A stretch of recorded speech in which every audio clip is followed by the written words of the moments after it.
Good evening, everybody. It is now 7 o'clock. Thank you all for coming to this council meeting here for the Corporation Township of Mapleton on Tuesday, November 12th, 2024. If you are able, please rise for O Canada.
Any declaration of pecuniary interest?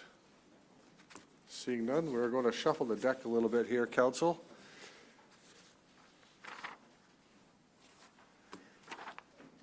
This one is not under agenda, but it's a resolution moved by Councillor Reid, seconded by Councillor Ottens, that Township of Mapleton Council, as per procedural bylaw 2021-064, change tonight's agenda order to move forward item 11.2, Wellington Federation of Agriculture Award, to immediately following O Canada. All in favor? That's carried. Which brings us to that piece where we have a very special guest here. On November 1st, at the annual general meeting of the Wellington Federation of Agriculture, they presented their first ever Wellington County Agricultural Community Award. This new award recognizes a person who has made a significant contribution to the agricultural industry in the County of Wellington. And we are honored here today to have with us the recipient, known for her decades of commitment to the agricultural industry. This year's award winner was presented to Mapleton resident Eileen Downey.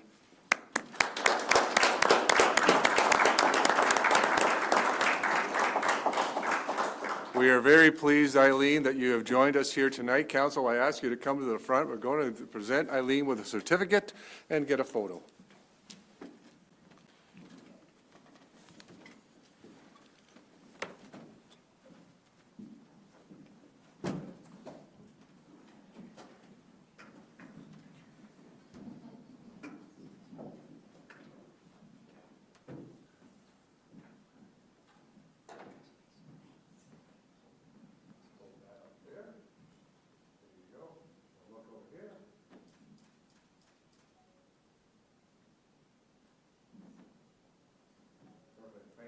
Do you have anything to say? I would just like to thank my family first for nominating me, and this Agriculture Society, and all these other people, and now the Township of Mapleton. I'm really happy. Thank you, thank you. We're very proud of your accomplishments, Eileen. Thank you.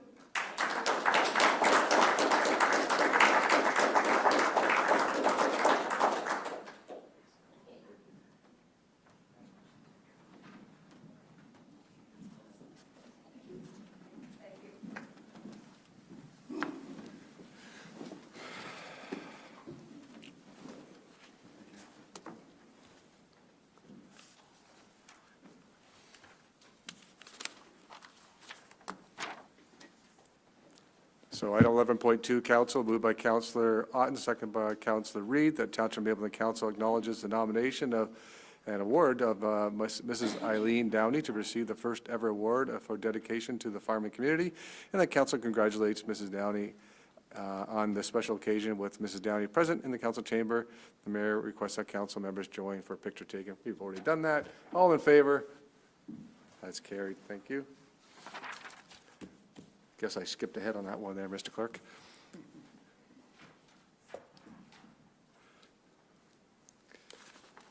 Item number 4.1, moved by Councillor Reid, second by Councillor Ottens, that the minutes of the Township Mapleton Council meeting held on October 22nd be confirmed as circulated in the agenda. Any comments, questions on that? All in favor? It's carried.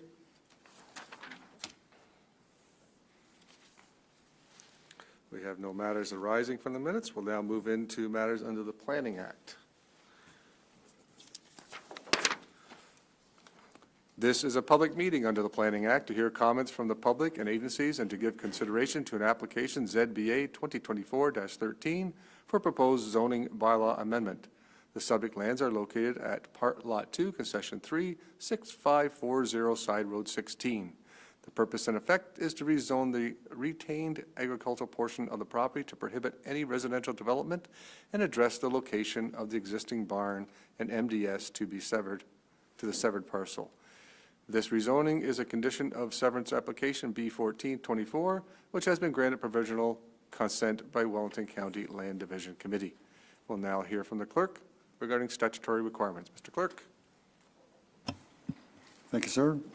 Staff can confirm that property owners, Mapleton staff, and agencies were provided with the required notice. There's a comment summary in the planner's report. Proper on-site postings were completed October 18th. And comments from Wellington County Planner and the GRCA are attached to the agenda. Thank you. We'll now hear from Mapleton Planner, Linda Redmond. Thank you, Mayor. So this is your standard surplus farm dwelling severance consent conditions being satisfied, where we are restricting any residential development on the farmlands or the retained lands. But in addition to that, the applicants have asked to retain a barn on the retained lands or the farmland, which is situated quite close to the severed lot. So as a result of that, they do need relief from the MDS setbacks to the barn as part of this rezoning. So currently the barn is vacant. However, with the MDS guidelines, you are required to apply MDS to vacant barns as well, because at any point in time it could become, it could house livestock. So that is included as part of this application, and we have no concerns with the consent as requested, or sorry, the zone amendment as requested. Thank you.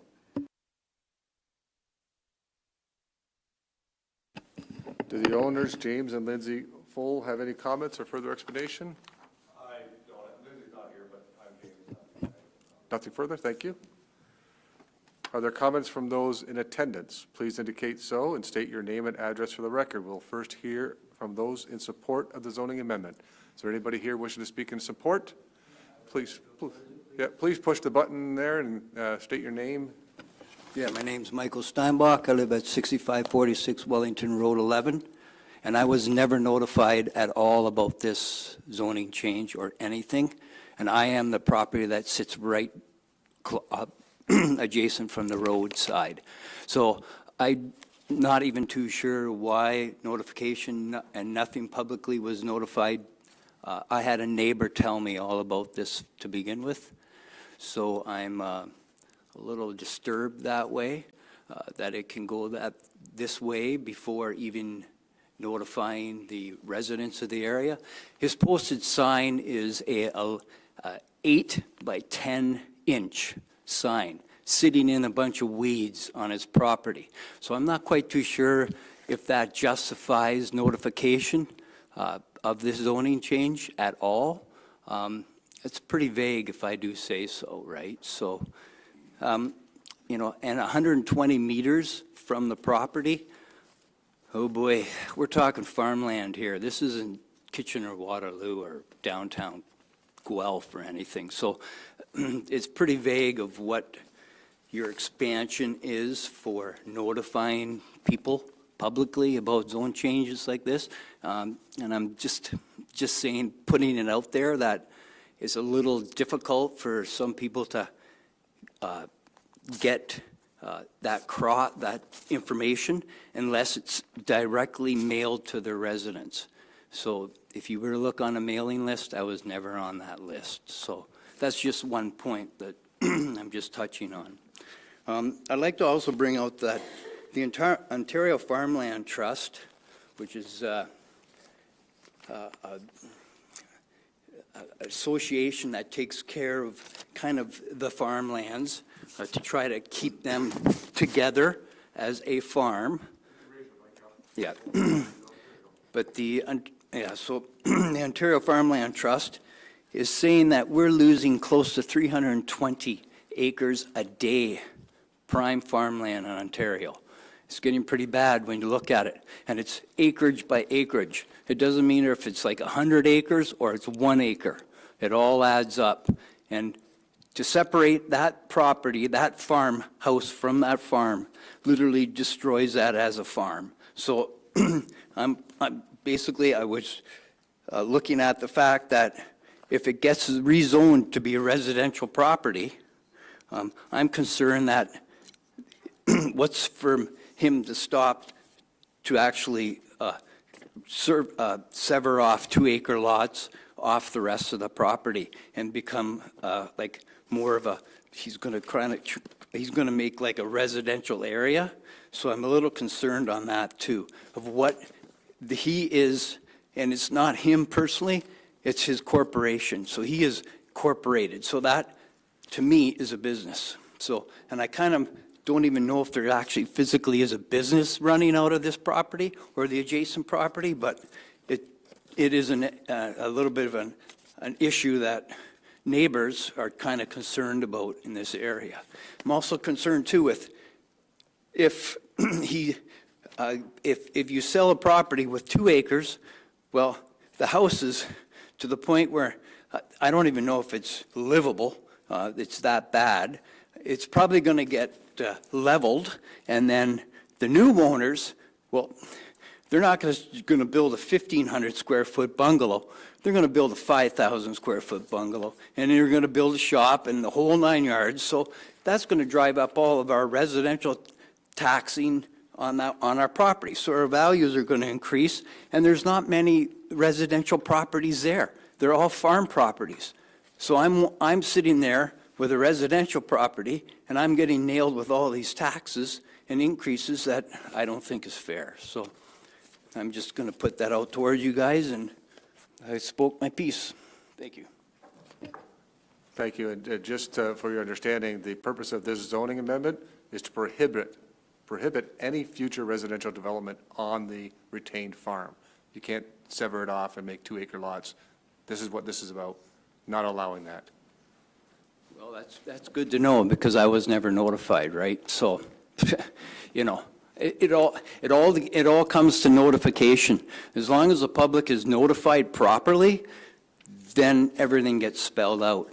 But as I say, I'm still, believe me, I'm still I'm a believer of keeping farms as a farm, not severing anything off of that farm. It would be as I say, that's why I'm opposed to it.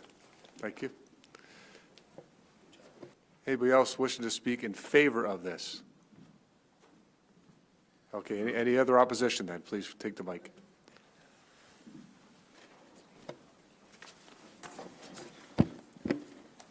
Hi, my name is Mark Dietrich. I live at 6572 Sailing Club Road, and I've been kind of digging into some of this stuff that's been going on here.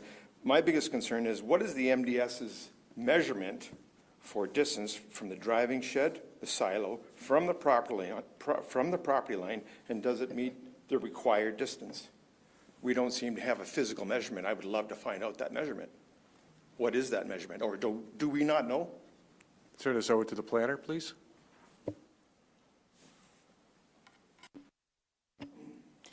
Thank you, Mayor. So we do have a measurement. First of all, the MDS is measured from the livestock facility. The silo does not is not considered in that. And I think the agenda has the attached, just give me a second, has the attached calculations. So the setback requirement from the livestock facility is,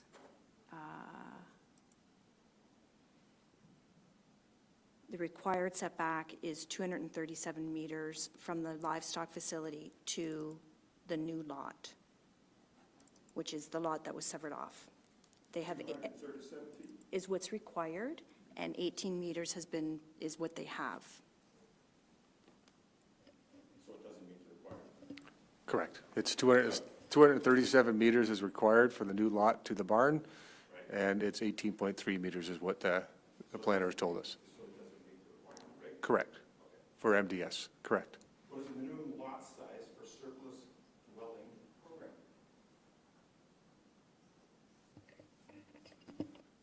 Sorry, can I address the?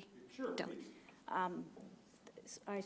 What is, can you ask that again? What is the minimum lot size for surplus dwelling program? Dwelling program? Yeah. So for the lot? Sure, The lot that has a dwelling on it? that's correct. The minimum lot size is about an acre, and that's based on the zoning bylaw. Okay, and the application that's put forth to the county was at 2.4 acres, is that correct? Or 2.47 acres? That's correct, but what was approved was an acre. Okay. And then has that been? Sir, could you push the button again? Oh, I'm sorry. Well, I think I'm loud enough without it, but, Yeah, it's not for us, it's for YouTube. oh, I'm on YouTube? You will be. Wonderful. Does the said dwelling fall within all the provincial guidelines of a habitable dwelling? Has it been inspected by a qualified person? Therefore, the three things that would be obviously the most important thing coming from a construction background, well, sanitary, and structural. Do they meet all the provincial guidelines for occupancy?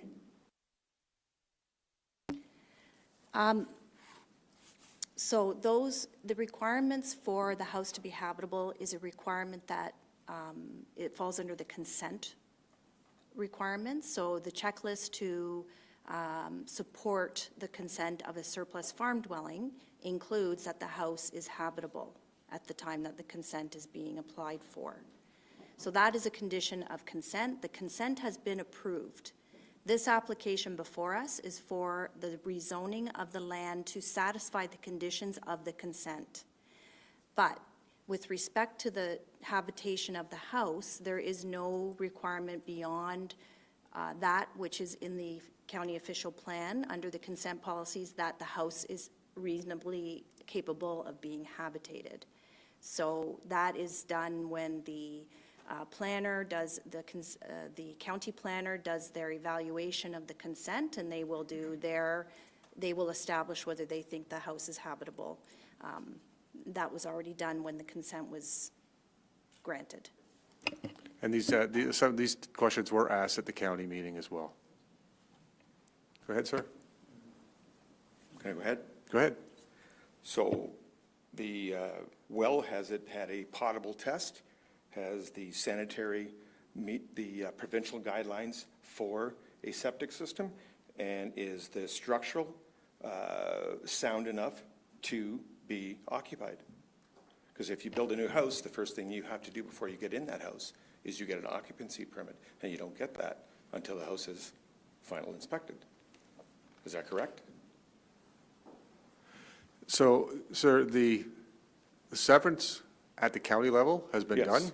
Yes, I understand We're that. just looking at making sure there's no buildings being allowed on the severed parcel at this point, Yes, and the MDS. That's what we're considering here tonight. but if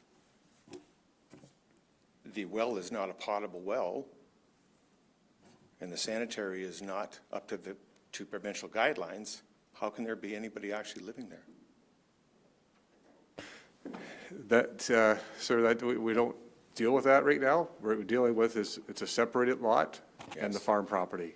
And that would be, whoever takes over that housing would have to make sure those things were taking place. But are you not saying that this is a occupable or occupation, or are you not saying that this dwelling is safe enough for occupancy? No, what we're saying is that parcel of land is now separated from the farm as its own separate lot, as a housing lot.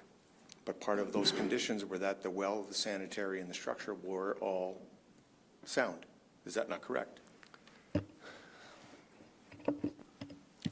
As part of the consent, some of the other conditions that would have been imposed would have been that there is adequate servicing to the parcel that has the house on it. So that will be a condition that has to be satisfied. And that's not, that doesn't form part of this application. That's a separate condition that the owners will have to satisfy with the appropriate authority at the time that they want to clear that condition. I understand. Thank you for your time. Anybody else wishing to speak in opposition?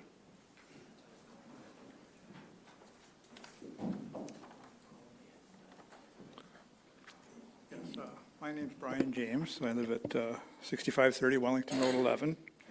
I did attend the planners' meeting, and they basically said they didn't care if the house was livable or not. They said it was Mapleton's responsibility to show that it was habitable, and that they basically told me that had nothing to do with them. So why are we getting a runaround here? Linda?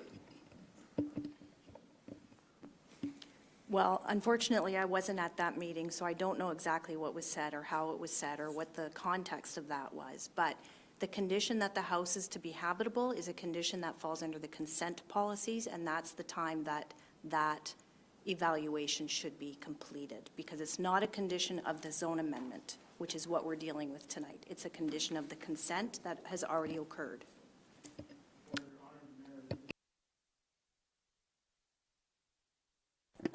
You were at the meeting. You would probably remember me. I got up and I specifically asked if there was any inspections done or whether there would be.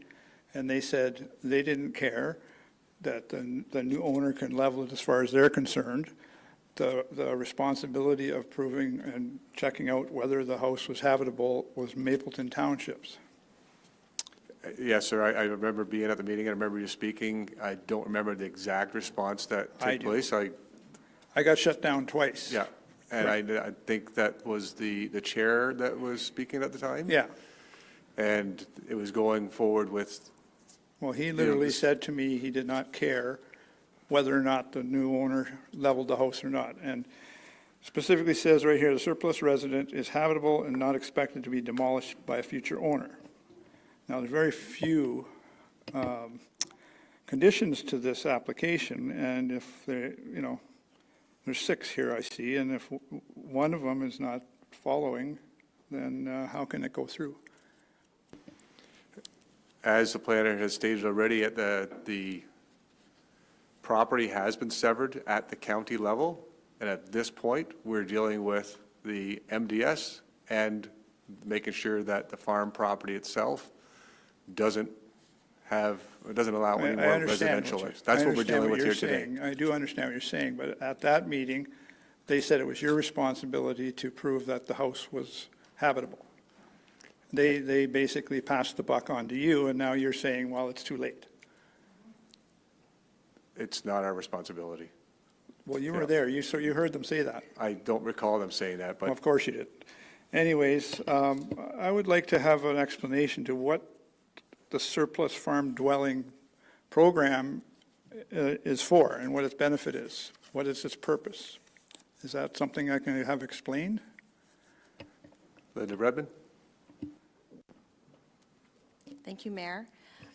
So, under the provincial policy statement, that is the guiding document that protects farmland in Ontario and lays out the foundation or the regulations in terms of what kind of land use can happen on prime ag land, and that includes consents. So under the PPS, there's only certain circumstances where lands are allowed to be severed in prime ag areas. And Mapleton's rural area is all prime ag, except for your natural environment areas. But the farmland is all prime ag designated lands.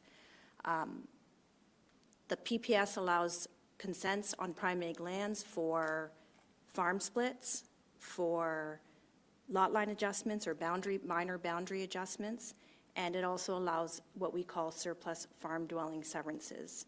And what those are is if a farmer has a number of farm parcels and they would like to, this is one example of it, they would like to sever off the farmhouse because they don't want to have to worry about being a landlord.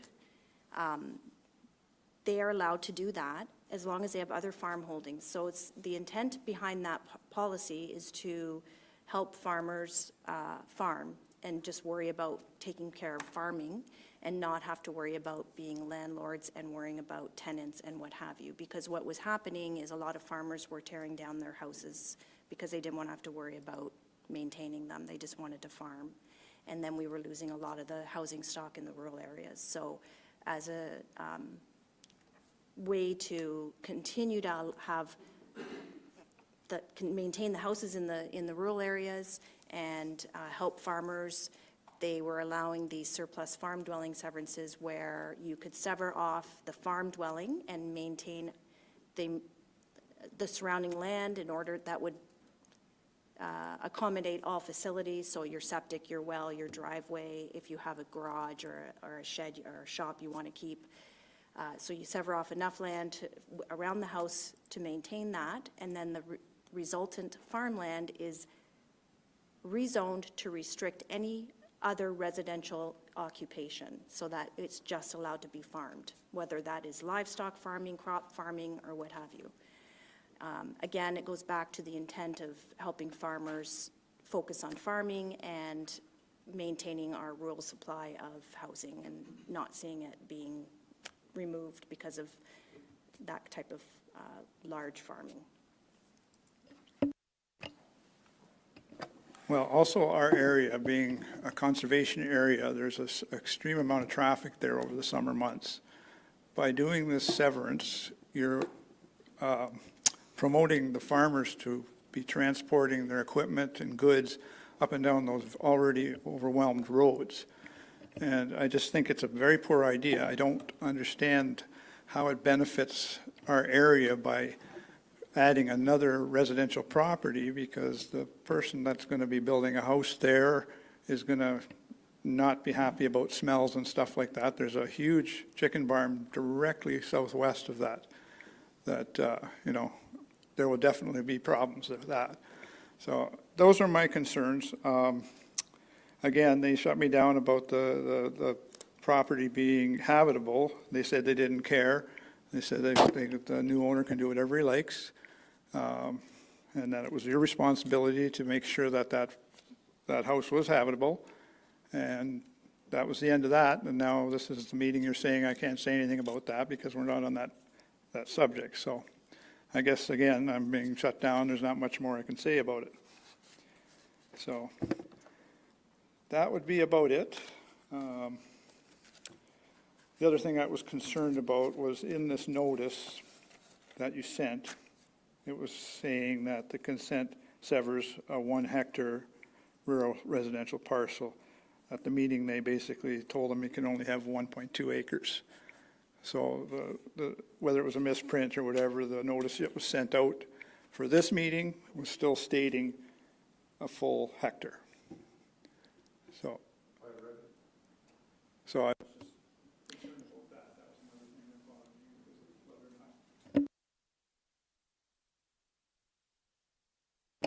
Planner Redmond will answer that question for you.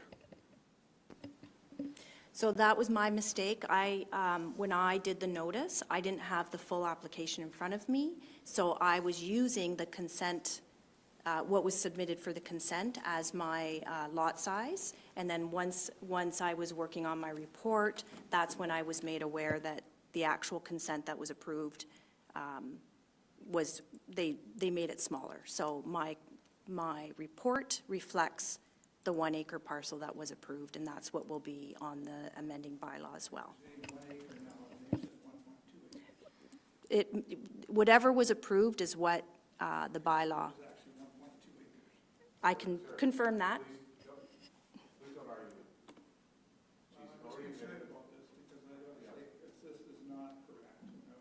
And she's already told you that there's a mistake that she had made. Okay. And that whatever was consented at the county is the size of the lot. So I can confirm, I'm looking at the sketch that was approved by the county, it's 1 acre. So I have a document here that was sent to me from the Wellington Planning Commission. Push the button again, sir. Because they sent me all the documents, and right here, it says 1.2 acres. So anyways, it doesn't matter. I'm concerned about whether anybody knows actually what's going on. And here's the document right here. And it clearly says 1.2 acres. Thank you. So what are we 1.1 acre or 1.2 acres? The amending bylaw will be coming, if council wishes to approve this, the amending bylaw will be coming back to the next council meeting, and I will ensure that I talk to the county to make sure we have the right size and the actual location of the lot before it comes back to council. Thank you. Okay. Applicant, you're now able to respond to any of these questions. Do you want to respond to what's been said so far, or you want to wait till the last one? Go ahead. Just make sure you push the button. James Fell, owner. To answer the 1.2 acres versus 1 acre question, we were approved up to 1.2 acres. The lines that, where the tree lines work and the field lines, et cetera, worked out it's actually 0.94. It's not even 1 acre. So yeah, I guess we're in the guidelines. To answer Mike's question about the farm dwellings and that, and the notification, I don't know. Brian's beside him. I'm in between them and the property. I got one. Everybody else got one. I'm sure Maggie sent it out. Yeah. Other than that, the barn, I believe we've already signed off saying there would be no livestock ever, and that has to do with if we were to sell it, you know, the further owners would have to be part of that consent, I guess it would be the right word. Other than that, I think all the paperwork's been, I know there was an issue. We were originally applying for the 1 hectare, up to 2.47 acres or whatever it was. And then the county said, no, it's up to 1.2. They gave us a little bit, but we messed around with the lines with the surveyor and it's actually 0.94. So other than that, I don't know what else I need to say. Thank you, James. Yeah. If we have one other person wanting to speak, I believe. Jeff Maher, and I'm at 7821 on the 4th line. I guess there's quite a few things I could say, but here's the end of the line is, man, there's a lot of stuff that's been missed. So I have a brother on council in Guelph. He checked as of last week. Nothing had been checked.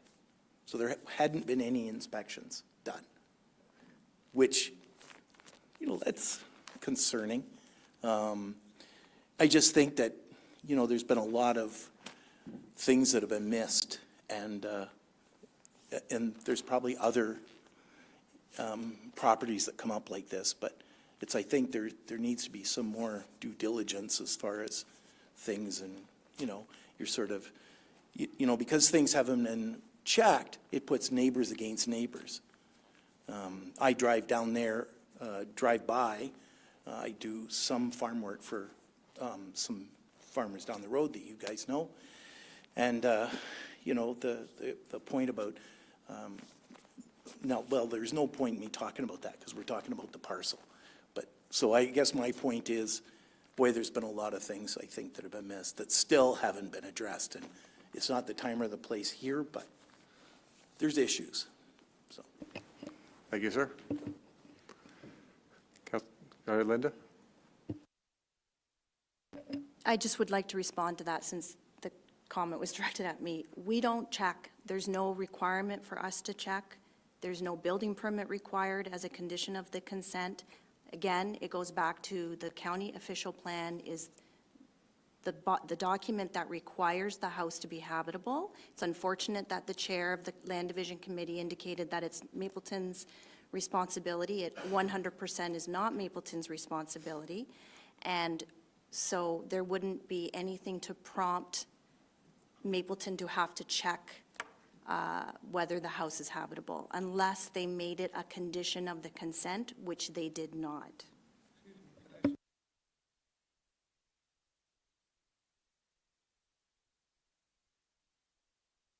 I have the newspaper notice here, which was written before the council meeting, or before the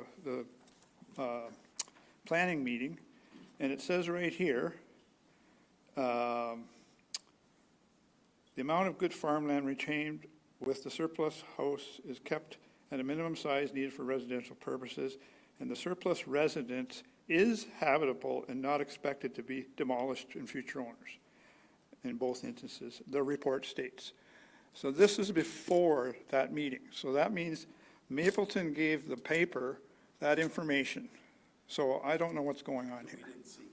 Yeah, I don't know what's going on here. So you had already put in the paper that the house was habitable before that meeting. It's right here. Here's the newspaper clipping. Thank you, sir. Linda? I'm assuming they're referring to our comments on the consent that we send back to the county. So that's, in my report, I list the requirements under the county OP that have to be looked at in order to consider a surplus farm dwelling consent, and one of them is that the house is habitable. I list that for information for council.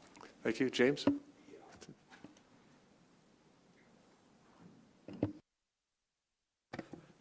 Is the house inhabitable?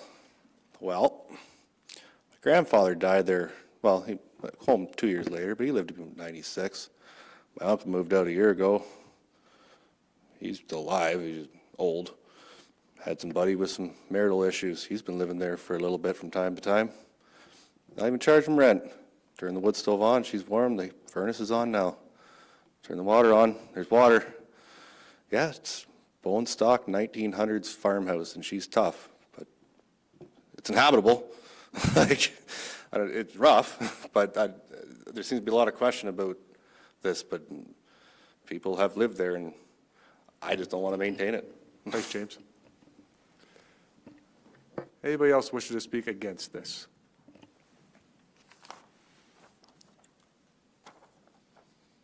Are there any questions from council then, to the planner or the applicant? Councilor Martin? Thank you, Mr. Mayor. I was going to ask you that exact question, James, so I appreciate you for answering it about the habitation. It was fascinating. I didn't actually expect this amount of dialogue on a surplus farm dwelling. We've had a lot of conversations here about surplus farm dwellings. We see them routinely, monthly. We've had a bunch of different types of opinions. We've had a delegation here last year, maybe the year before, a local farmer from the 8th, kind of waxing philosophical about the demise of the family farm, right, with all these surplus farm dwellings, and people from, I forget how he framed it, but non-farmers moving into the farming community, and then when it comes times for barn expansions and stuff, there's a lot of limitations on the ag community as far as expansion goes. But the reality is that the OFA and the WFA, both associations that represent farmers, are quite in support of surplus farm dwellings, with limitations, of course, and restrictions on the amount and the size of the severance as it happen. But we do routinely run into issues with these types of properties, especially around accessory structures that are kind of left behind, which are looking to be addressed kind of tonight with the barn. So it does seem like we had a notification missed for the one neighbor and didn't receive it, at least. And so that's unfortunate, right? Because you don't want neighbors going against each other. That's not what this is all about. But at the end of the day, like, the farming community are in support of the surplus farm dwelling program, right? It's kind of listed in this report, and Linda talked about the program and what it's designed to do. So is it, if I have it, to put it in a nutshell, I'm not trying to address anybody specifically, but the concerns around this particular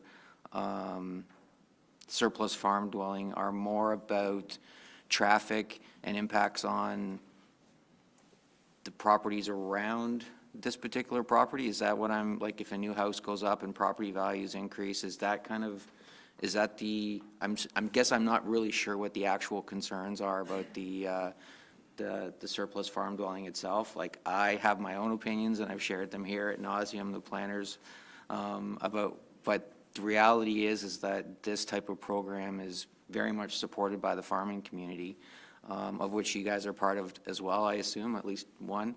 So I do understand the impacts, and it's kind of unfortunate, but I don't know, like, we sit up here with a program that's legit, and we do these things monthly, I bet, maybe, on average, and they come through. So I didn't know, the habitation question's been asked, or answered, it's rough, but lived in intermittently. But then we also have issues of jurisdiction about who looks after what as far as the consent application goes, which is obviously causing frustration with the neighborhood as well, right, which is unfortunate. Thank you. Nothing?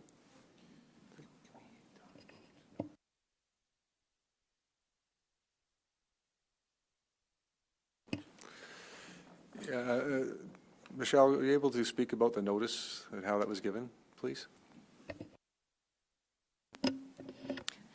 Yes, thank you, Mayor. The notice was put out exactly as described by the clerk, and there is a 120-meter buffer that is placed on the property, and the gentleman, if I heard correctly, is located at, what is it, 6540? Is that correct? The gentleman who was missed? 6546, Michael? Yeah, you're not a part of the buffer, so that would be why that a notice was not provided. It's outside of the buffer zone area, so it is, we are only mandated to provide that. It's an oddly shaped property, so it follows the property Thank you itself. for that. Okay. Sir, we just got an explanation of why you didn't get one, because of that 120 meter, beyond that 120 meter, and that's, so if the calculator is off by 5 meters, we do apologize, but that's, you know. Can I answer that really clearly? So Maydon's Farms property is within 120 meters of Brian's. My property, like James and Laz, is in between Maydon and Mike, and that's why he wouldn't have got one, because Brian requires by the conservation, it's within that. That's why my case. Okay. Any other comments or questions from council members? Councillor Martin. Thank you. Just one last follow-up. We're looking for direction around whether we're approving it with a reduced MDS setback or restricting the barn from having livestock moving forward. It sounds like an agreement's already been signed that the livestock use is going to be restricted in that particular building, correct? I would appreciate clarification from the applicant on that, because I wasn't aware that the restriction was an agreement. So if that's the route he's taking, then we would draft the bylaw accordingly.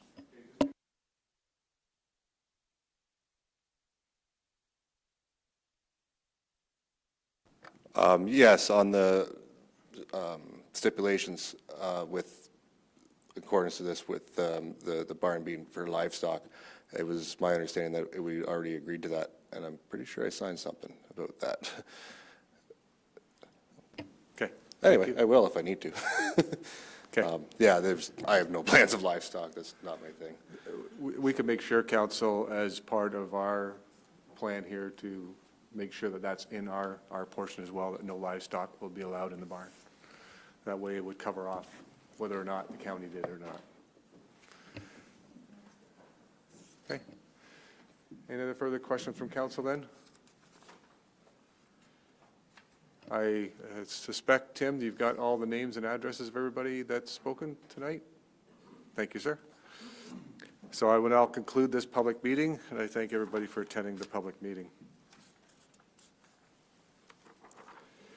And just before I go on with this resolution, is this the, at this point in time, Linda, would we put in the piece here that no livestock can be in the barn on this resolution, or would that come later on with a further one?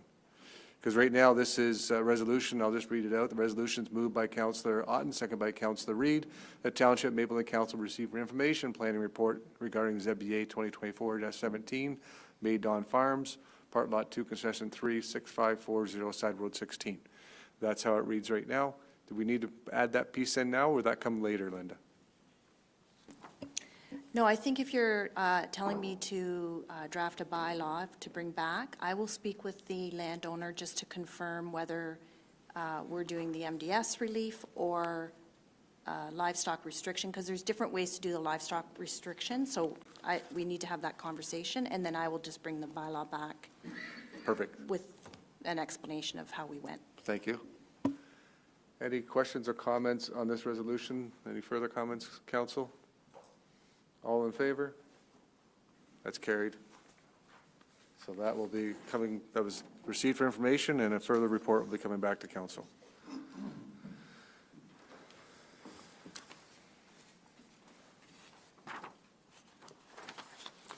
We have no delegations tonight. We'll move on to the next item, is item 9.1. Item 9.1 is the council vacancy. And this is a very important part of tonight's agenda, the appointment of a new member of council to sit around the table here with us.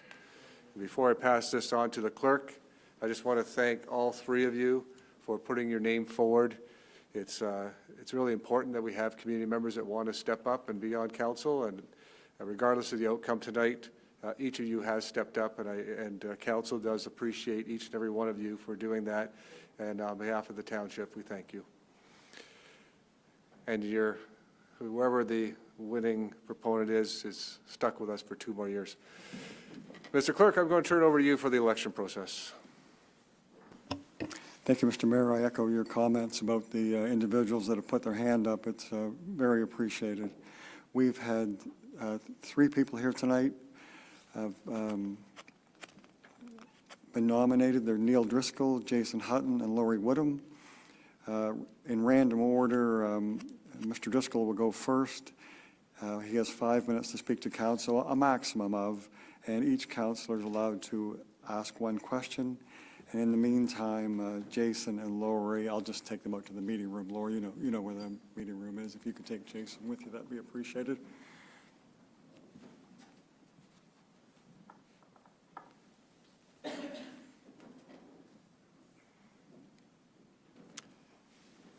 And if you could just go ahead, Neil, and take the mic, that would be great.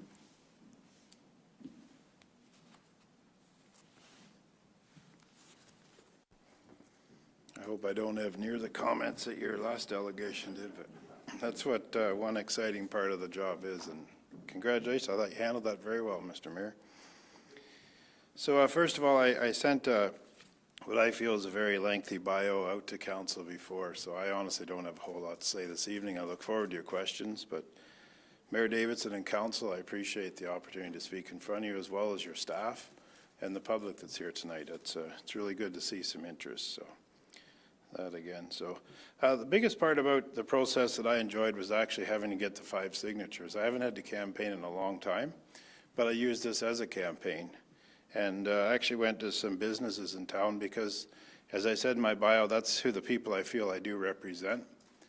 We talk about a 3.5, 3.7% tax increase, but compared to the regular homeowner, the business owner in Mapleton gets hit a lot harder.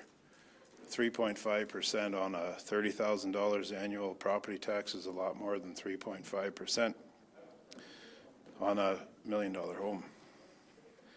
But it was very humbling to talk to these people. I've been out of politics for quite a while, but it was nice to hear the comments that they appreciate the work that not only I do, but the rest of council do for what we we get thanked for. So it was really good. But I was just sad to see that it wasn't mentioned who signed our forms. So what I did is I went to an older farmer, a younger farmer, and I did two businesses in Drayton and one in Elma, because unfortunately sometimes Elma does get missed by us. But when I was around, I did think I represented Elma pretty well. But just getting their comments back was really great. As I said in my bio, we have some exceptional staff here in Mapleton, and you really want to be proud of that council for putting that team together. And I don't know how to say it any nicer than, and not to offend anyone, but the time that I spent here, we did not have the service staff that you have. Watching your meetings on YouTube and seeing your reports, you just get a full and concise report. You've got all the information in front of you to make a decision, and your meetings are going through fast. But you're making good decisions, and we're making progress in the municipality. I see all the infrastructure that's getting updated. It's too bad the county couldn't follow your way and maybe get that bridge on County Road 7 done. It's a little frustrating, but I do appreciate and see all the work that's done. We finally have a recreation coordinator, which we tried to get years and years ago, and it's finally in place and it's working. Just following social media, which I maybe spend too much time on, but seeing the events that you guys are putting on for our kids, and our kids are our future. So thanks for that. The rest of the staff, I couldn't be more impressed, because in my bio I had said, when we started our business, we turned our farm elevator into a commercial elevator before we sold. And it was a really tough process to get that done. But since then, and the new owners who I now work for and represent, when I come to Mapleton to do a building, I just can't get over the professionalism and the speed that things get done. We had a small glitch at the start, and yes, I was a little bit eager and had some excavating equipment online for the next Monday. But our building department, our planning department was very good in explaining to me, look, this is all you have to get done to proceed with your building, like to get started, because we had an exceptional spring to get going. But with that, I really appreciate it. And yeah, I guess council that's here that I worked with, you know my style. I really enjoyed what I do. I enjoyed working with the people I worked with, and it's good. And I really do enjoy watching these meetings on YouTube. The volume is terrible, I'll give you that, but with some improvement, I think we can have some really good meetings. And I'd really like the opportunity to try and help Mapleton go further. I've watched the YouTube, and the wastewater system is really concerning to me, because I'm just not sure how are we going to get the rate users that use it to pay for it. It's going to be so expensive. But in the same token, I don't want to see it slowed down, because I've seen the results of not doing the water tower when we had the opportunity to build it for under $2 million, and this council was faced with over a $6 million bill to finish that project. And it was a project we couldn't do without. So like I said in my bio, I'm here to help make the tough decisions. I'm not afraid to make those decisions as we've done in the past. And I look forward to your questions.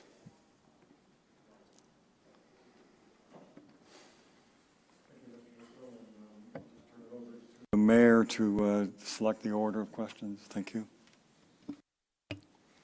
I will start from my right. Mr. Martin. Okay. Councilor Reid. I will, excuse my voice, I apologize, I've been sick for a little while.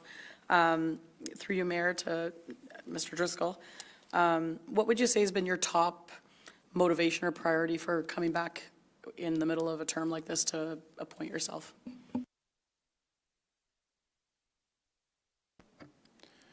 So the biggest thing that brought me back, it was amazing the people that still came to me for advice or asked me what was going on in the municipality.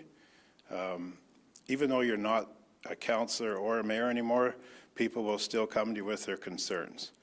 And it's very open. I don't mind that, but I'll be honest, when the opening came up, one of the people that I work with, and great person, but she said, well, you might as well do the job. They're asking you all the questions anyways. So, but no, when we ran a business and what we did in our community, Mapleton, as it is today, really supported us. And I'd still like to give back to what I have. And with age, I think I have a lot more time to do it and do it better than I did. Thank you.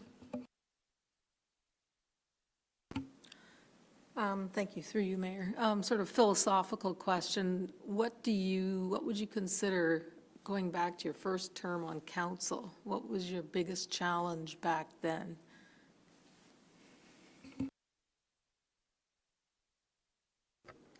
Oh my goodness, where to start? We had a tumultuous council that did not get along. We got through that. We had a lot of staffing issues. We had, I guess I always say it like it is, we had a lot of staff in positions that shouldn't have been in the roles that they were in. So we had to correct that, and we did. And then our biggest issue was the windmills that came through. Then we had a shop fire we had to deal with. We replaced a shop building, and that took 2 council terms to get that done. But the comment was raised here tonight with that surplus farm dwelling, and the biggest thing that bugged me with the windmills, and us as council, we couldn't control it, but it divided a community. And a farming community, your neighbors have to get along. And obviously, these people now are divided, but they're divided because of misinformation. And I guess if I can be on council and make sure that people like this really get the information and understand it, because I honestly think they all supported what you wanted to do, but no one was listening to what you were trying to promote, and they didn't understand. And I don't know how we educate the people, or how do we get them to come to things like you just did that great presentation on the PMD expansion, and no one read the report or the information that was available to them. So that was, I don't know how we make that better, but I'd like to be part of it. And I do have a question for you, Neil. This one has to do with development charges. And we have heard provincially and federally about lowering or removing development charges, something we've been dealing with here as a township. The removing of the DCs to make housing more affordable for those to own the houses. Do you agree with the removal of the DCs on new homes? Why or why not? Well, the way your structure is set up today is you fund your expansion of your waste system with your development charges. So I guess before you would say I'm not in favor of them, you have to figure out how else are you going to fund them. Because if you take development charges of $20,000 away from a new home being built, that's $20,000 that you have to collect out of the users just to build that system. Your biggest issue with development charges, you have neighboring municipalities who don't charge development charges. So for a business, unlike my own, but others, they can go to those other municipalities and build because there is no development charge, so it's a lot cheaper for them. But the housing, I don't know, I really think if you had the waste system in place and you could build the homes that you're building on taxation should be able to fund the operation of your municipality. We shouldn't be so reliant on grants and everything else to get a project going. Because honestly, if we're going to wait for a grant to expand the PMD arena or build your wastewater system, it's not going to happen. They know, and they'll tell you, Mapleton has the money and the capability to build these infrastructures and pay for them. They don't care how much you tax your ratepayer, unfortunately. Hope I answered your question. Yep, very good. Thank you, Neil. Mr. Clerk? Thank you very much, Neil. I'll with me, and I'll grab Jason. Thanks.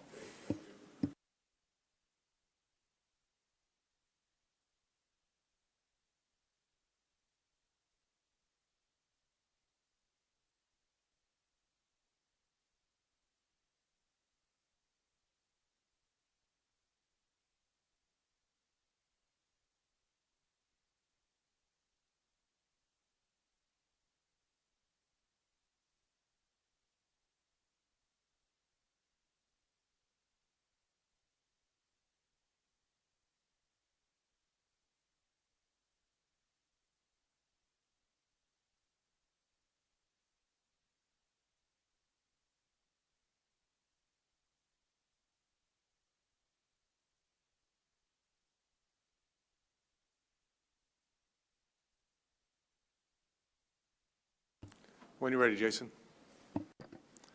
Good evening, Mayor and council members. Thank you for allowing me the opportunity to address you here this evening. My name is Jason Hutton. I am 33 years old. My wife Karen and I, along with our 3 children, are proud to call Alma our home. I work as a licensed tool and die maker, a career that requires precision, careful planning, and an eye for detail.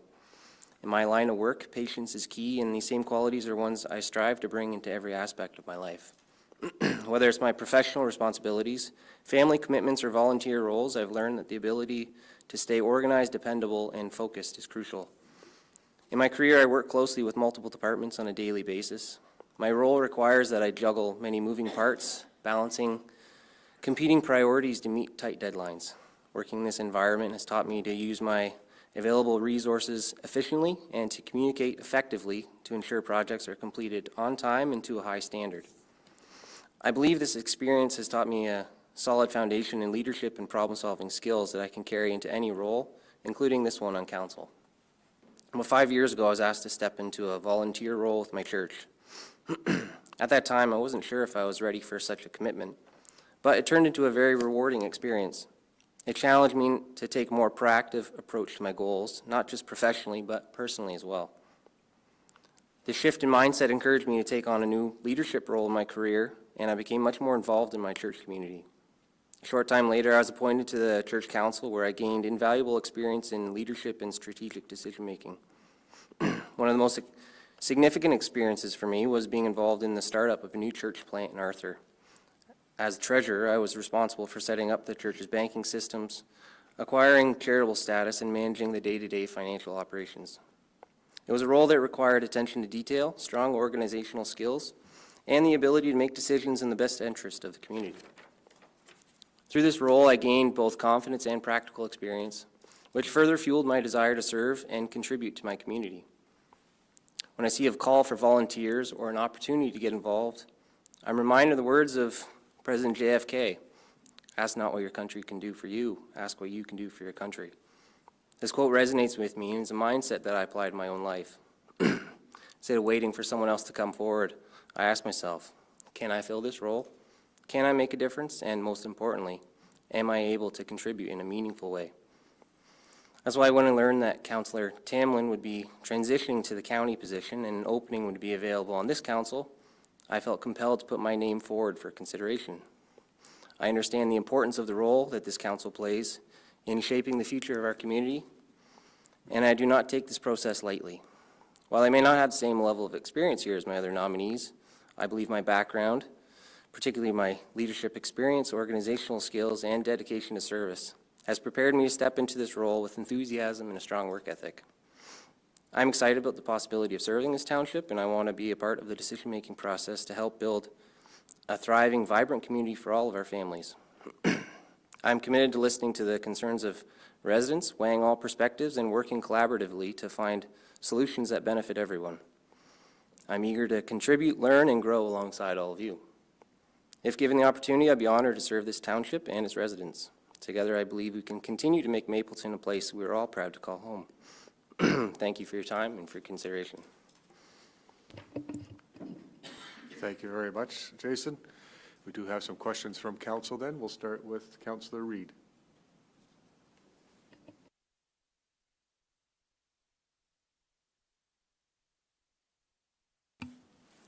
Thank you. Through you, Mayor. I was just wondering if you could tell me what you think your 3 biggest strengths that you would bring to a council halfway through the term, like you're joining us now. Thank you, Councillor Reid. I'd say my biggest 3 strengths are I'm an ambitious person. I'm good at being given a task. I'm good at following through and completing it well.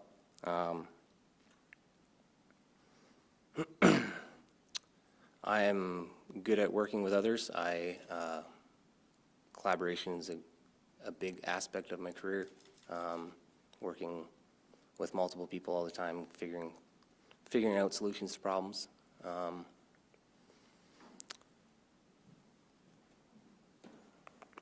Sorry, 3rd strength. Yeah, I'm blanking on a 3rd strength, sorry. That's good, thank you. Councillor Ottens.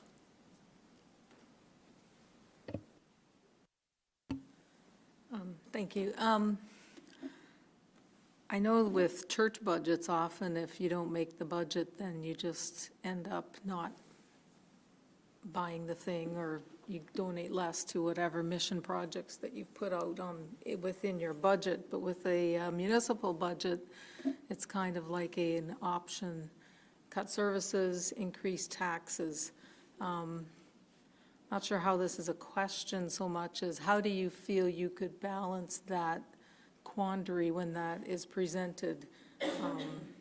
It's a little different than managing a church budget, from my experience with that sort of thing as well. Would you be more in favor of cutting services or increasing taxes? All right, thank you, Councillor. In a way, a municipal budget is a lot bigger because it has a lot more a lot more money involved. Church budget is tighter. The asks from it are closer, and it's hard to say yes and say no on things, as opposed to, for your question, I'm generally not in favor of raising taxes where applicable if we can think leaner. I studied the budget that's been presented already. I feel like council and township and staff has done a remarkable job with that as it is. Yeah, so in answer, I would be in favor of not raising taxes where applicable. Thank you. Go ahead. Thank you, Mr. Mayor. I noticed in your little bio letter that you had, introductory letter that you had sent in, that you just moved to Alma a couple of years ago from Arthur. And I had I'd moved to Moorfield, I think, 3 years before I started on council. And so this might not be a fair question for you, because I don't know if I could answer it. But what is it about Mapleton that you love, that wants you, that is motivating you to get involved? Like, is it the town? Is it the township? What is it about Mapleton you love? And thank you for your question. When we lived in Arthur, we thought it was a wonderful town, a small town feel.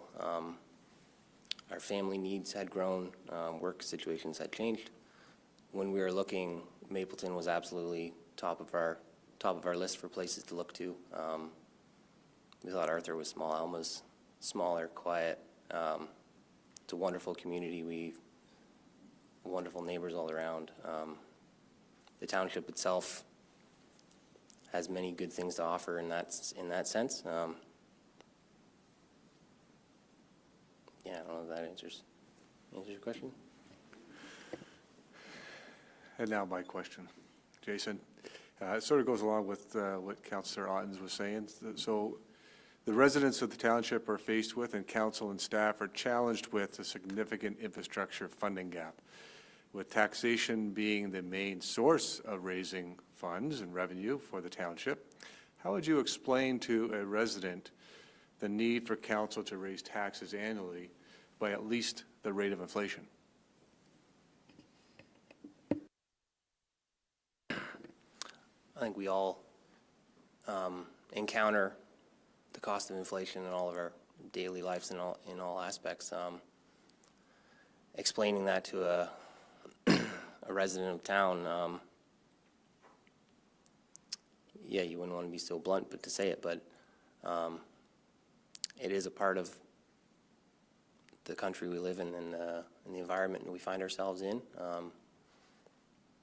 It's a necessary evil of sorts, but in order to provide the services and maintenance that's required in a township, then it's a requirement. Thank you. And you noted that you're a licensed tool and die maker, and I feel kind of akin here. My grandfather was one as well, so I heard a lot of stories of him. Mr. Clerk, we'll move on to the next person then, and if we go back to the room you were just in. Okay, thank you. Thank you, Jason.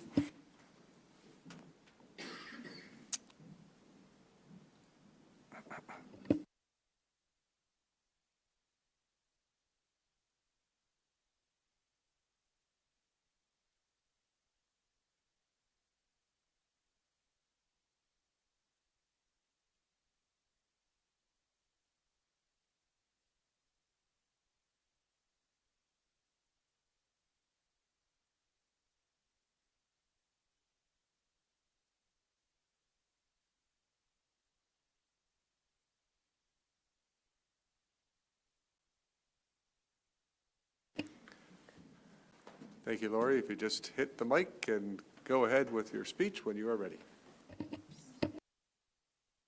you.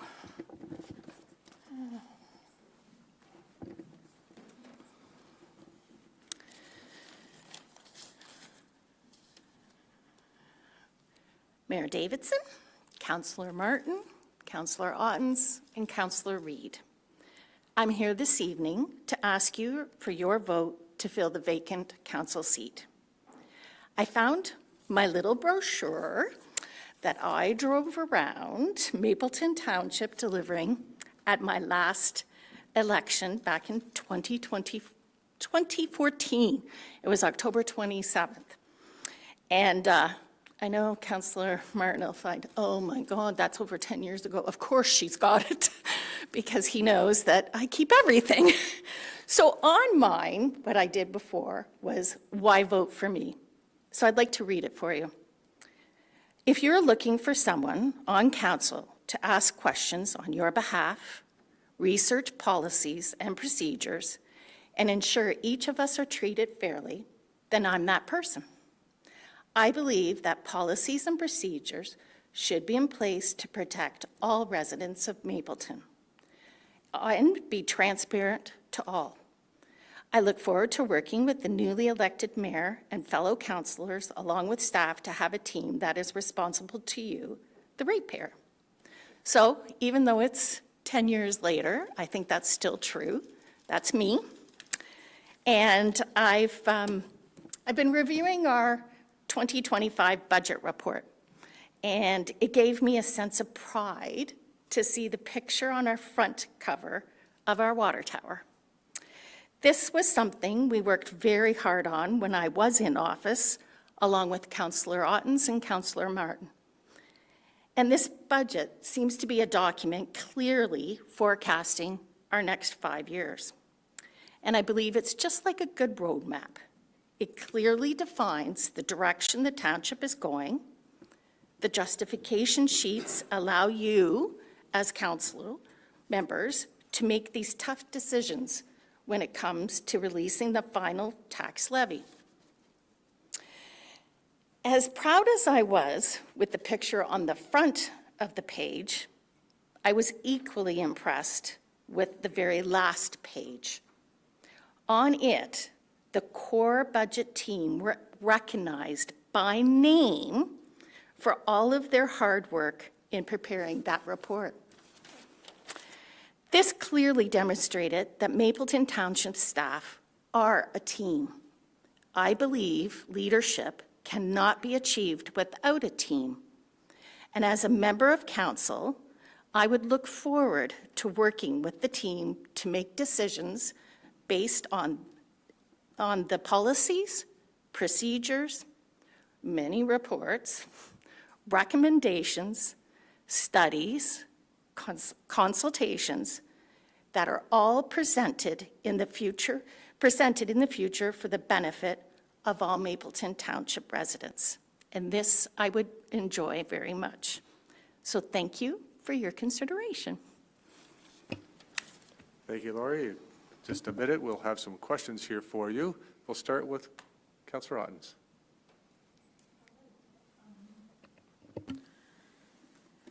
Yeah, reflecting on your term of council, what would you say was the one best and one worst thing about being on council back then? Well, thank you for that question. That's exactly the question I thought it would be asked. And believe it or not, I found my little note. Get a load of this one, Mike.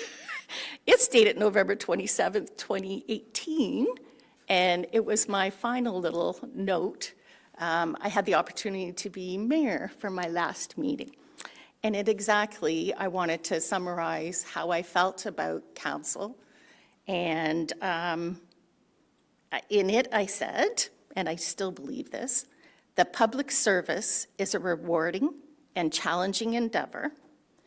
It takes patience, broad vision, and sometimes courage to ensure that the concerns of our citizens are handled in an attentive and fair and balanced manner.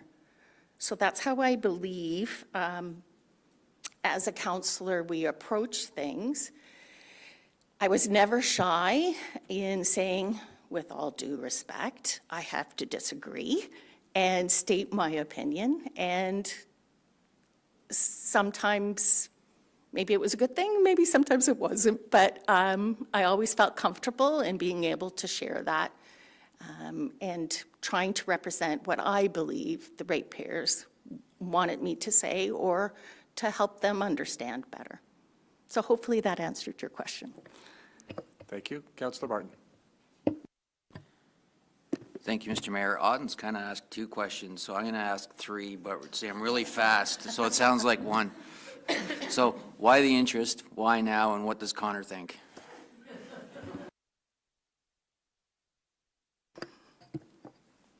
Why now? Why now? It was good timing, actually. In 2 years, I'm hoping to retire. I do bookkeeping for a farmer, a dairy farmer, for a trucking business, long-haul trucking business, and for a garage. And I've all told them all in, December 2026, I'm retiring from those. I'm in my 20th year of property manager for the nonprofit seniors apartment building in Moorfield, and I have let them know that in 2026 I hope to retire. So I would love to run again. So it's not a short-term commitment for me, so that's a good thing. As for Connor, well, I used to always say, because he was little, smaller, a lot shorter, and he used to hate it when he'd have to go grocery shopping with me or anything, because then I'd have to talk to everybody. So I don't have to worry about that. He's got a girlfriend, and he never does anything with me, so he's fine with it. Councillor Reid. Through you, Mayor. I'm just wondering what your biggest motivation for the attempt at coming in for the appointment is for you this term. Coming in right now, again, that was the reason why I wanted to study the budget, because that's our highest priority coming up, and full understanding it. And I was just blown away of that report. It is just so concise, and it was exciting. It was, wow, I can work with this, and I know I would still challenge, and I know I still will have questions, but it was exciting. And reflecting back on the meeting that was held today, you had some concerns from the floor, and it was handled. Yeah, I miss that. I mean, I still am chair currently of the Committee of Adjustment with Mapleton Township, and I have always continued to keep up to date with our policies and everything with that. But yeah, I'm looking forward to it if you do choose me. I don't know, Laura, you're pumping the tires of Patrick over here. Doesn't even get a vote. That's what he says, doesn't get a vote. But you're right that the budget report was refreshing for all of us. My question for you is, you understand that we have limited resources when it comes to funding, taxation being one of them, development charges being another one that we have. But we've also heard, and Manny and I have had conversations not only with the current federal government, but the Conservative government federally, as well as the Conservative government provincially, about lowering or removing development charges altogether from housing to reduce the costs for new home buyers. Do you agree or disagree with the removal of the development charges on new homes? Why or why not? I'm sure you didn't write that one down. Yeah, no, I don't have that in my notes anywhere. I guess my first question that's coming to my mind, if we remove development charges, where's that income going to come from then? Where would we find that? So that would directly go back to the ratepayers, because then our taxes will have to go up to make up that shortfall. I mean, clearly, we are a rural township. Farmland is way more than our urban centers. So our urban centers are our tax levy that we have coming for property taxes on farmland where it's at the reduced rate. Yeah, okay, so I'm answering no. I would be opposed of that. We need to have development charges. I know it's probably not something that's easy to swallow when you are developing, but it's part of the whole system. Thank you very much. Mr. Clerk, back over to you. Thank you very much, Lori, for putting your hand up and everything and showing up tonight. Very, very good. Could you kindly ask Neil and Jason to come back in the room, and I'll distribute the ballots to the council. Thank you.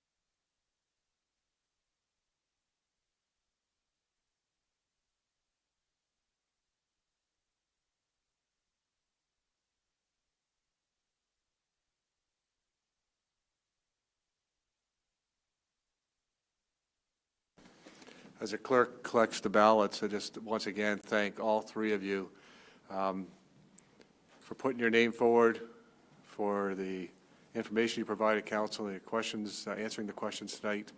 You certainly did not make it easy for council to make a decision. Yeah, Mr. Clerk? Thank you, Mr. Mayor. Mayor Davidson votes for Lori Woodham. Councillor Martin votes for Lori Woodham. Councillor Ottens votes for Neil Driscoll. Councillor Reid votes for Lori Woodham. So that would be 3 votes to 1, and Lori Woodham would be your new councillor to be sworn in 2 weeks. Thank you, Mr. Clerk, and congratulations, Lori, and thank you to the 2 other ones for putting their name forward. And we look forward to the swearing in on the 26th, Lori.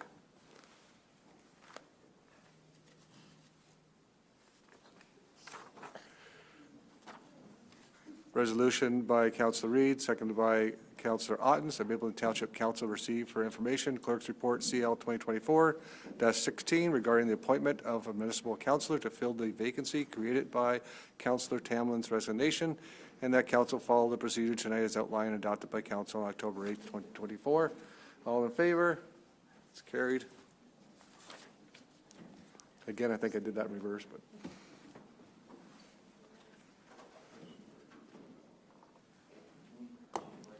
We're going to take a 5-minute recess. Lori, just stick around for a second. Thank you. 5-minute recess.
All right, back at it.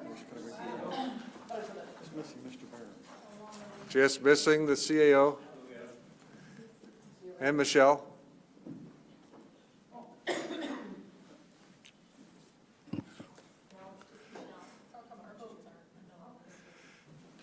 And as everybody's coming back right now, I just want to thank the clerk for the procedure we just went through to have a new member of council. Mr. Clerk, thank you so much for bringing that to council and doing the research from behind that.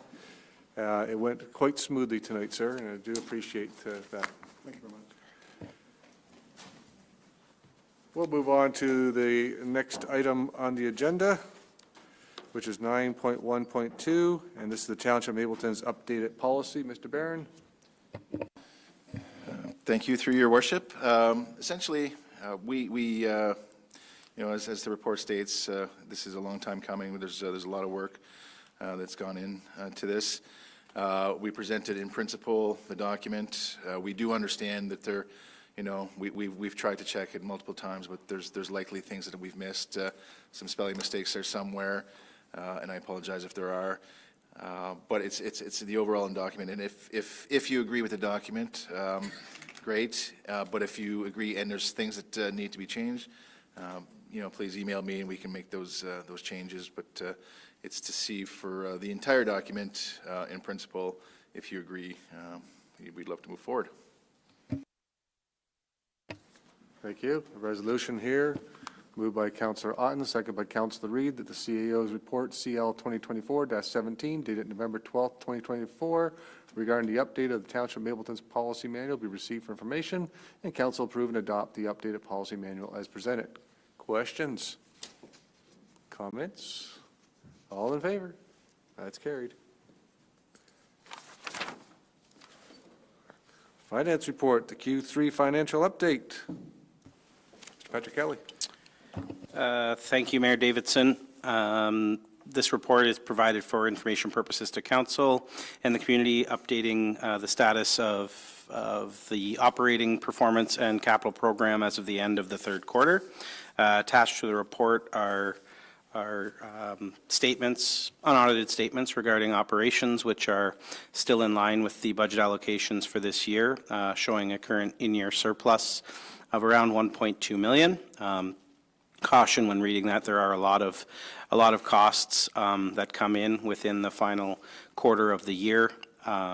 So we can't make a projection right now as to whether there will be a surplus at the end of the year, but that we are in a better position than we were at the end of the third quarter in the previous year. With regards to the capital program, the statement outlines the performance on a project-by-project basis versus the budget allocation, including any funding from previous years that's been carried forward. At the conclusion of that report, or the statement, sorry, you will see a number of projects that, through review and conversations with the lead project managers on each of those projects, it was determined that the projects at the conclusion of the statements could be deferred and or canceled. So you'll see them. There won't be spending on those projects within the current year, and if funding is required in future years, they'd be brought back. So again, it's just an information report, but overall finances are in a good state at the end of the third quarter. Thank you, Mr. Kelly. Resolution 9.2.1, moved by Councillor Reid, second by Councillor Ottens, that the Township Mapleton Council receive for information Finance Report FIN 2024-30 regarding the 2024 Q3 operating and capital program updates. Questions? Councillor Martin. Thank you, Mr. Mayor.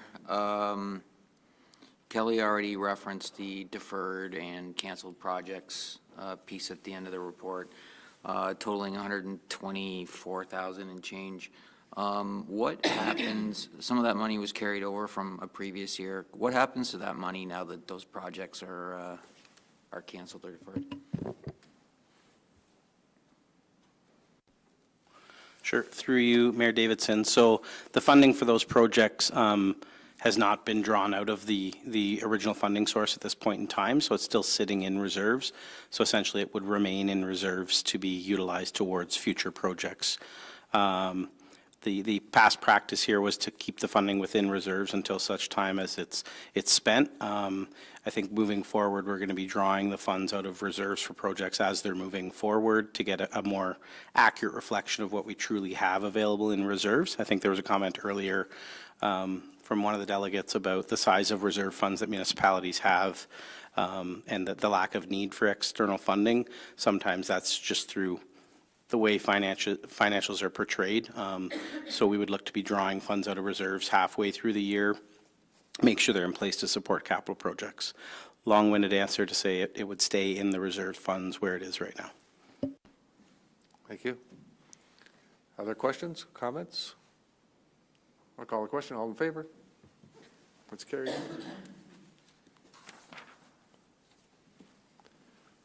can't believe you still have that cough, Amanda. Moving on. The next item is the 2025 budget update. Patrick? Thank you once again, Mayor Davidson. So this report is provided for information and also to seek direction for staff to prepare a budget presentation for the open house scheduled for Monday, November 18th. So as the report outlines, we did hold a council workshop on October 29th. Just an opportunity for council to gain some additional context into this year's budget. At the workshop, there was a number of, no decision-making at a workshop, but a number of key components that were discussed, which are outlined in this report. One, obviously, is the health benefits for council, which I don't need to get into. There's a separate report for that this evening. The second is the community grants program. It was noted during that discussion, the calculation was slightly off by $5,500, so the budget would be updated to include $75,000 for community grants, which are listed within the report. I'd also noted a discussion on potential for an additional funding program, an economic development stream to fund certain types of community initiatives. Staff noted to council that we'd like to look at that discussion as part of the economic development strategy project that's ongoing in 2025. The medical center, there's a capital project that was discussed, and staff from Public Works, Jamie beside me, noted that there are some critical items required to move forward in the current year from a health and safety perspective, but that there would be an opportunity to defer some of the additional capital costs into 2026. So staff would be looking to update the draft budget to keep $30,000 in 2025 and shift the other $115,000 into 2026. And then the biggest piece, I guess the longest discussion that we had was dealing with assessment growth, and staff listened to feedback from council on, I think, an opportunity to be a little more transparent as to the treatment and practice with assessment growth in the township of Mapleton. So as this report outlines, we could look at moving forward, showing the budget net of assessment growth more explicitly. So there is a chart within this report that shows what it currently looks like, where assessment growth is excluded, with the assumption that it'll be used to help build up transfers to reserve funds. We're happy as staff to be more explicit in showing the current year estimated assessment growth of $377,000 would be grossed up in the budget and then transferred into reserve funds. Regardless of which avenue is taken, the bottom line is still the 3.55% levy impact, but it's more transparent. So essentially, great discussion from the workshop. Council got additional information that wasn't already clear within the budget document, and we're prepared to come forward on Monday, myself, and present in front of the public for a public input session with council's support. Thank you. The resolution here, moved by Councillor Otten, seconded by Councillor Reid, that report FIN 2024-31 be received by Mapleton Township Council for information, and further, that staff be directed to prepare an updated budget presentation for the 2025 budget public open house scheduled for November 18th, 2024. Questions? Seeing none. All in favor? That's carried.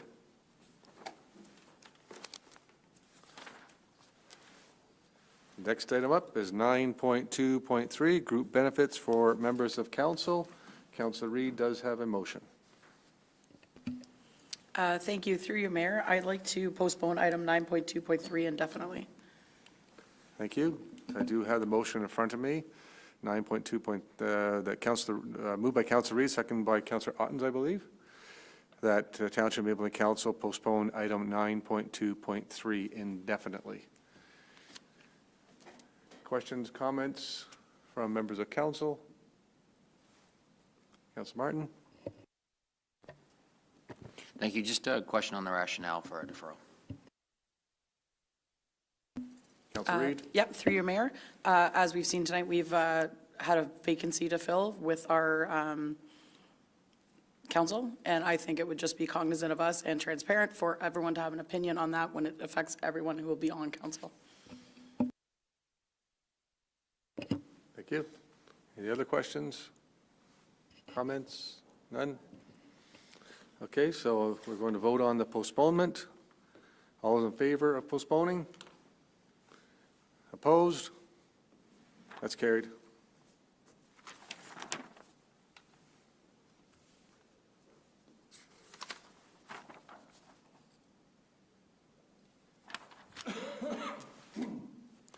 Moving on to 9.2.4. And this is the Fall Economic Statement Local Impacts.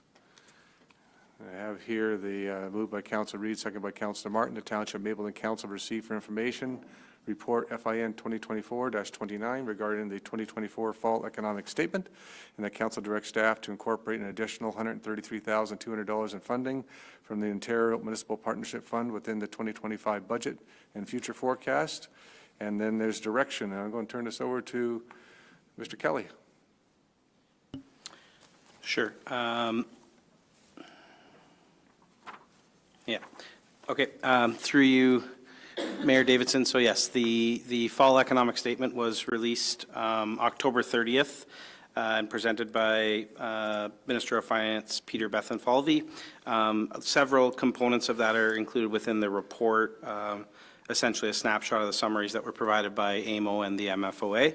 However, this report seeks to provide specific context to the local impact, which is driven by the decision to increase the Ontario Municipal Partnership Fund by $100 million, moving the total funding envelope from $500 million to $600 million over 2 years. That announcement was made on October 29th. At that time, staff were doing a significant amount of calculations to try and determine what the impact may be for Mapleton. By the end of that day, the mayor was reached out to directly to advise us that our allocation for Mapleton would be increased from the existing $914,800 to $1,048,000 annually. Obviously, this increase of around $133,000 was a welcome announcement in Mapleton. There's been a lot of work done across rural Ontario, specifically in rural farming communities, noting the need for a review of the OMPF funding allocation. And it seems that we were listened to and that rural Ontario has been listened to. So what this report essentially is outlining, because this is new information that came after the budget has been tabled, is direction on what to do with that additional funding. Staff did note, or we did note within the report, that there would be options on whether to move all of that OMPF increase towards our infrastructure reserve funds and maintain the existing levy increase, or consider moving a portion and reducing the levy increase, or moving none of it and reducing the levy increase significantly. From staff's perspective, we understand that we are still working as a township to achieve long-term financial sustainability. We're still working to build up sufficient transfers to infrastructure reserve funds that we're putting more money in within a fiscal year than we're taking out. The township's doing an excellent job of doing that. We're not there yet. So any of these, what I'll call additional funding announcements or allocations that are a sustainable funding piece, which we hope they would be, should be directed into that reserve fund to help close the infrastructure gap. So the report, essentially, staff would would recommend that council direct staff to maintain the existing levy increase at 3.55% in the proposed budget and transfer the additional $133,200 to capital reserve funds. That's, I think, everything that I had to note on it, but happy to take any questions from council. Thank you, Patrick. And as Patrick alluded to, and council knows, for the last 6 years that I've been here, and we have gone yearly, if not twice a year, to the province and talked about the farm tax rebate, and we went there with the county. We've gone there with the Ontario Federation of Agriculture, who were a proponent with us. And to the point where the Minister of Finance said, Greg, why are you coming back talking about this again? And the answer, of course, was because you haven't changed anything yet. So we did get the phone call from the Minister Calandra last week to congratulate us on getting this extra funding, which was a surprise to get that phone call, but it's certainly good for our township to be able to see this kind of increase to our funding.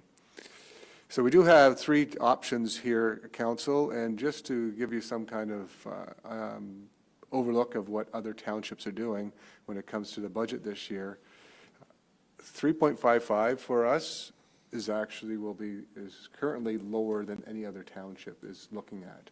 When you have something like Minto looking at a 6.5 and Wellington North at a 4.5, 3.55 is the lowest right now that the county's looking for, in the county that the townships are looking for. So, but we have option 1, 2, and 3 that we need to discuss and choose an option so that our Chief Financial Officer can put that into the budget. So discussions on what option we should take, please. Councilor Martin. Am I first tonight, or am I just the first to the button? First to the button. All right. Thank you, Kelly, for this report. It's absolutely a good news report when it comes to provincial funding.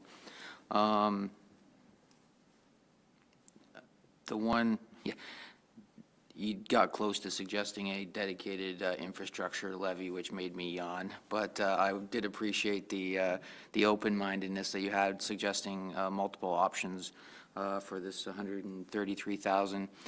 I was wondering if perhaps you'd indulge me with an option number 4, and I don't know what it looks like exactly, but Patrick, you talked about in not the preamble, but one of your discussion points that the province is also undertaking work to permit municipalities to reduce municipal tax rates on affordable rental housing properties, exploring property tax changes for student housing, et cetera. We don't have student housing here. We also don't have affordable housing. So if the province is looking at or exploring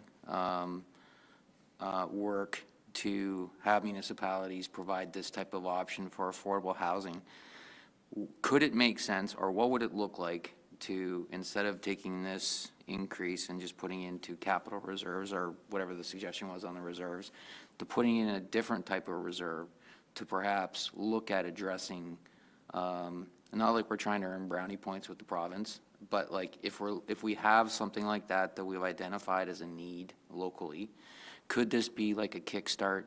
And Patrick, you have to tell me if this is even, if it's a pipe dream or actually reasonable. Could that money be like, I don't know, seed money in a reserve fund or a program like that that could potentially address that one area of housing that we don't have? Patrick? Sure, thank you for the question, Councillor Martin, through you, Mayor Davidson.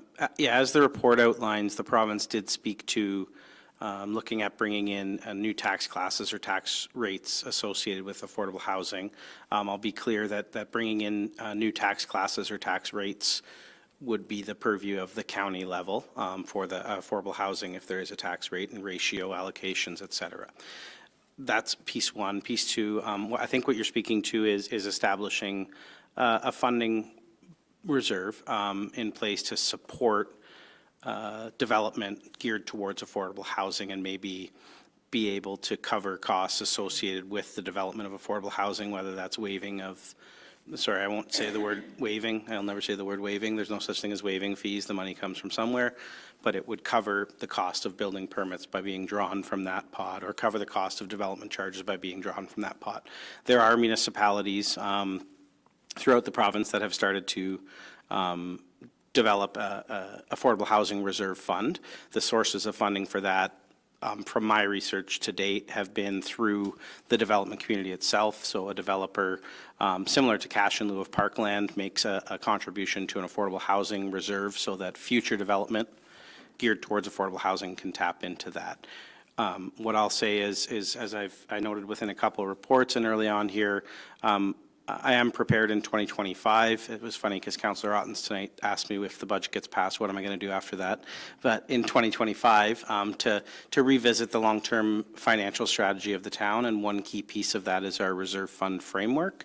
I think there is an opportunity for the township to consider whether an affordable housing reserve makes sense for this community, whether that type of development is coming in, and would that make sense to have something there. So you could, I do like the idea of being consistent with not using that OMPF funding or that new funding to reduce the levy projection, but to find a home for it in a reserve that supports future needs. That, to me, would be defined through the reserve fund bylaw update, but we don't have that that reserve fund existing at this point in time. Go ahead. So just so I'm clear, so it wouldn't be to necessarily address property taxes on affordable housing, because that's purview of the county. This would be more of an incentive we'd use early on in development. Is that correct? Yeah, through you, Mayor Davidson, yes, that's correct. We don't make the determination of what tax classes are in place. The province and the county levels do that. Province decides that tax classes exist. County decides ratios, so how much of the tax gets dispersed amongst classes. I think in theory what the province would look for is for the upper tier to say that affordable housing pays at a reduced rate. So where your residential tax rate is 1.0 and the farm tax rate is 0.25, I would think affordable housing tax rates would fall somewhere in between that. That's hypothetical. The program that I would speak of with this funding is more for incentive-based funding to stimulate development that includes, and I think, I'm not going to get into the planning, that we have planners for that.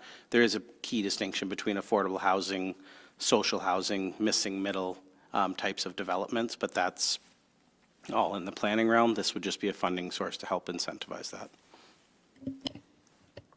Further questions? Go ahead, Councilor Martin. So how far would $133,000 go towards that type of initiative? Like, are we talking, like, yeah, here's one house? Are we talking like a bunch? Like, what type of money would be required to real? And I know that might not be a fair question, but like.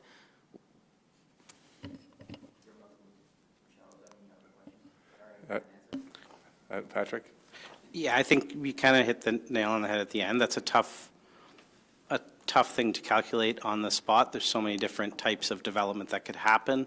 Having said that, we would look, if this is an avenue council wants to pursue, I don't think I would be recommending we set what that reserve is going to mean right now, but if there's an avenue that says we want to put that money aside for future consideration of establishing this, put some parameters around how a reserve fund like that would work, that's a lot of work on staff's end to come back with how we would set it up.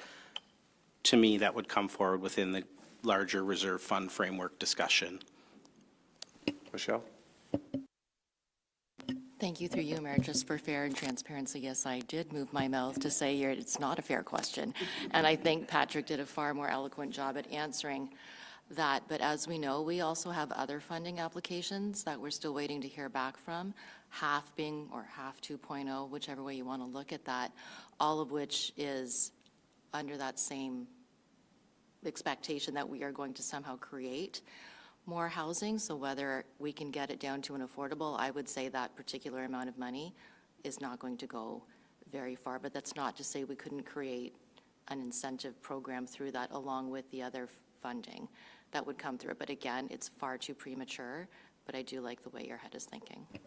Thank you. I think, Councilor Martin, I understand where you're going with this, and you asked the question, what's 133,000?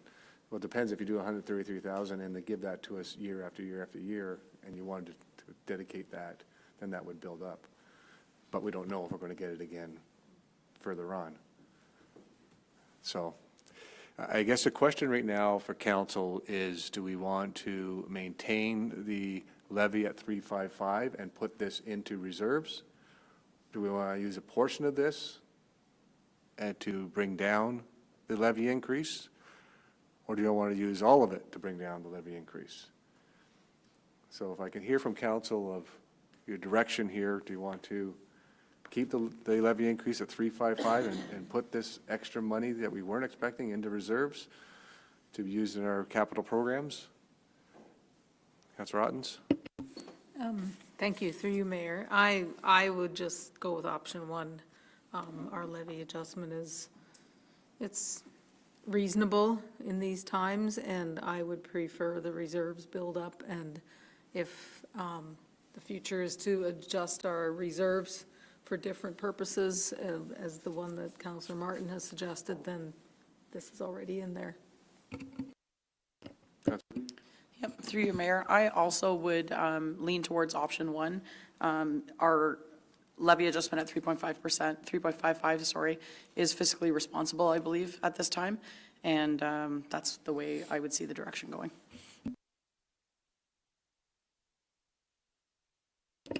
Councilor Martin?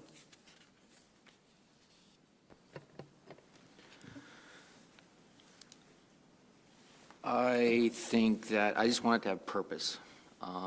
So obviously, if we adjust the levy, that would be something that everyone would feel and appreciate and realize in real time. But I also think that if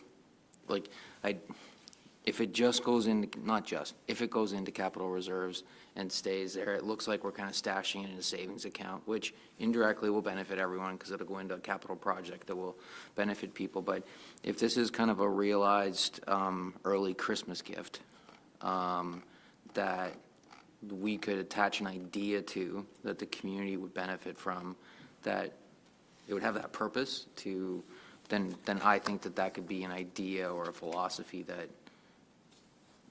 our ratepayers don't just think we're sticking it in the capital reserves. And yes, it'll get used on a bridge or a road somewhere that everyone's going to love and appreciate, but they don't feel it. It's not something that they like. So I would like the idea of a purpose for, like a specific purpose for it. Thank you, Councilor Martin. So let me read this resolution then, from what I understand of council here. Moved by Councilor Reid, second by Councilor Martin, the Township Mapleton Council receive for information report FIN 2024-29 regarding the 2024 Fall Economic Statement. That council directs staff to incorporate an additional $133,200 in funding from the Ontario Municipal Partnership Fund within the 2025 budget and future forecast. And further, the council directs staff to increase the budgeted transfer to capital reserves by $133,200. That's what I understand from council's direction. Any changes to what I just said that the council believes? Any more comments to this? All in favor? Opposed? The air in the middle. I know. That's carried.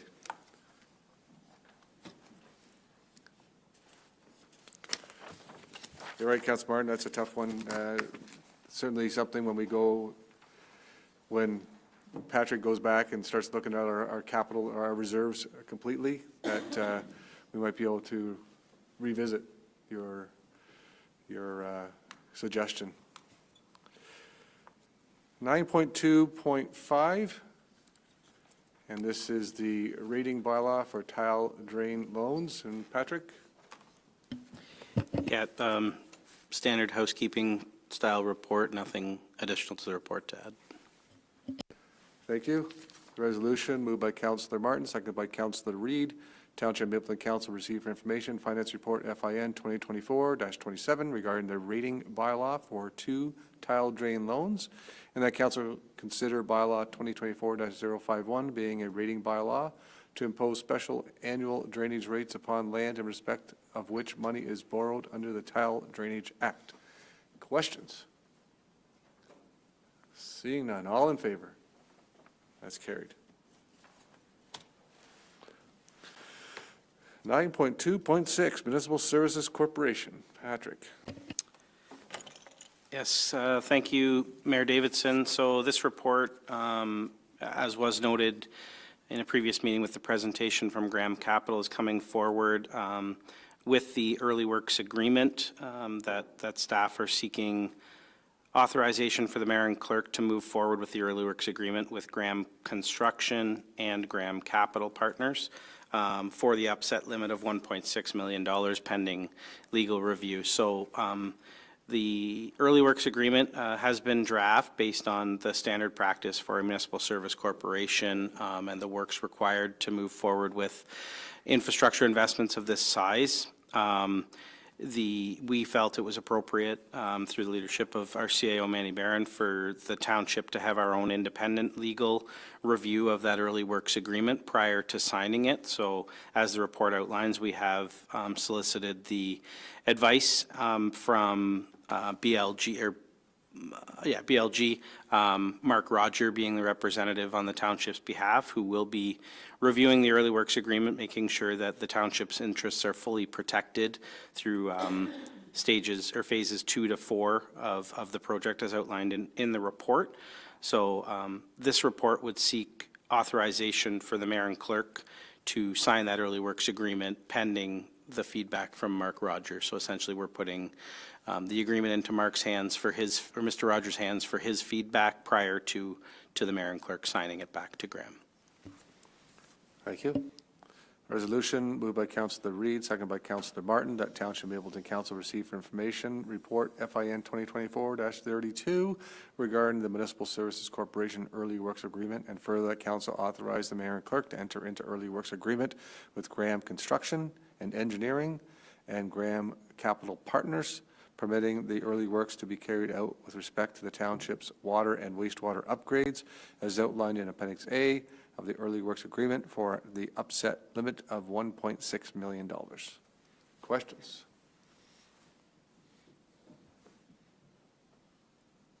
Questions? Councillor Martin. 2 comments. It's nice to see Mr. Rogers back online on this. We had a lot of conversations with him back in the day with our first crack at this. And also, you see a tab like this come across, and it makes this project feel really real.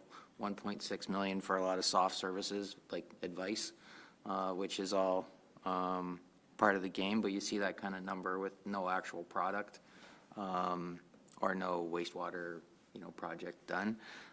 Certainly, it's a big number, but certainly a great start to get us going.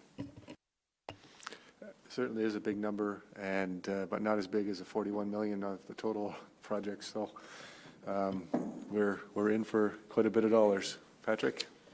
Yeah, just a great point, Councillor Martin, and through you, Mayor Davidson, just to make it clear that that money is within the 41 million. This isn't in addition to that large financing requirement. It's part of it, but this gives the authorization for Graham to continue with their early works. But good point. Go ahead. And through your worship, to add to that, also right now, as we've discussed, we're at 60% design. Part of this agreement would allow us to dive deeper and get closer to 90% design, which likely will reduce that 41 million a little bit lower because we're further into design. So it's kind of it is a big amount, but it's almost spend some to save some kind of situation. Well, spend some and save a lot more, I hope. That's daunting, and I say that again for signing a 40-year contract for 40 years, mortgage basically, on wastewater project. It's big numbers we got to deal with. Not going to get cheaper, that's for sure. That's what happened with our water tower, so we have to do it. Anything else, Council? All in favor? It's carried.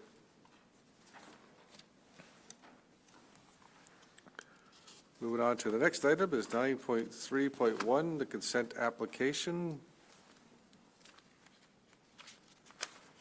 Moved by Councillor Reed, second by Councillor Martin, that the Council of the Township of Mapleton support consent application B9124 as presented on lands described as Part Lot 10, Concession 9, Lot 1, Logrand survey with the following conditions: that the owner satisfy all the requirements of the local municipality, financial and otherwise, for the proper and orderly development of subject lands, including but not limited to outstanding taxes.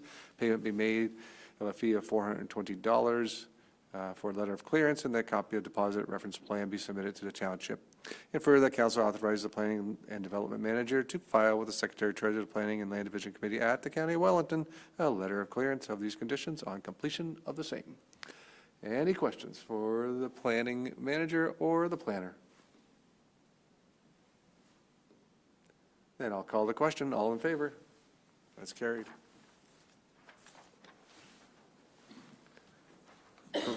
You two provide such great reports, there's never questions for you.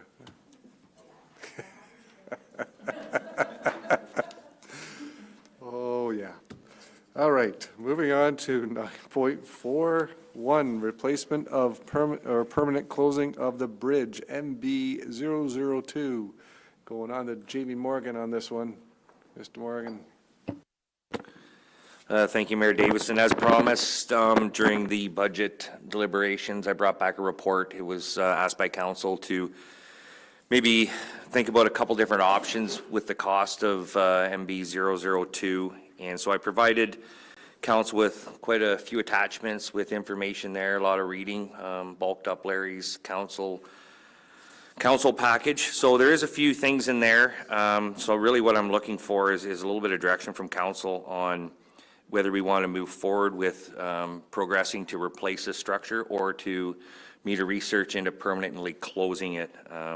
Now you'll see I just received on November 5th there the OSIM report from GM Blue Plan and the action report, and there was a little bit of a substantial increase on the cost of replacing that from about the 1.34 to 1.61.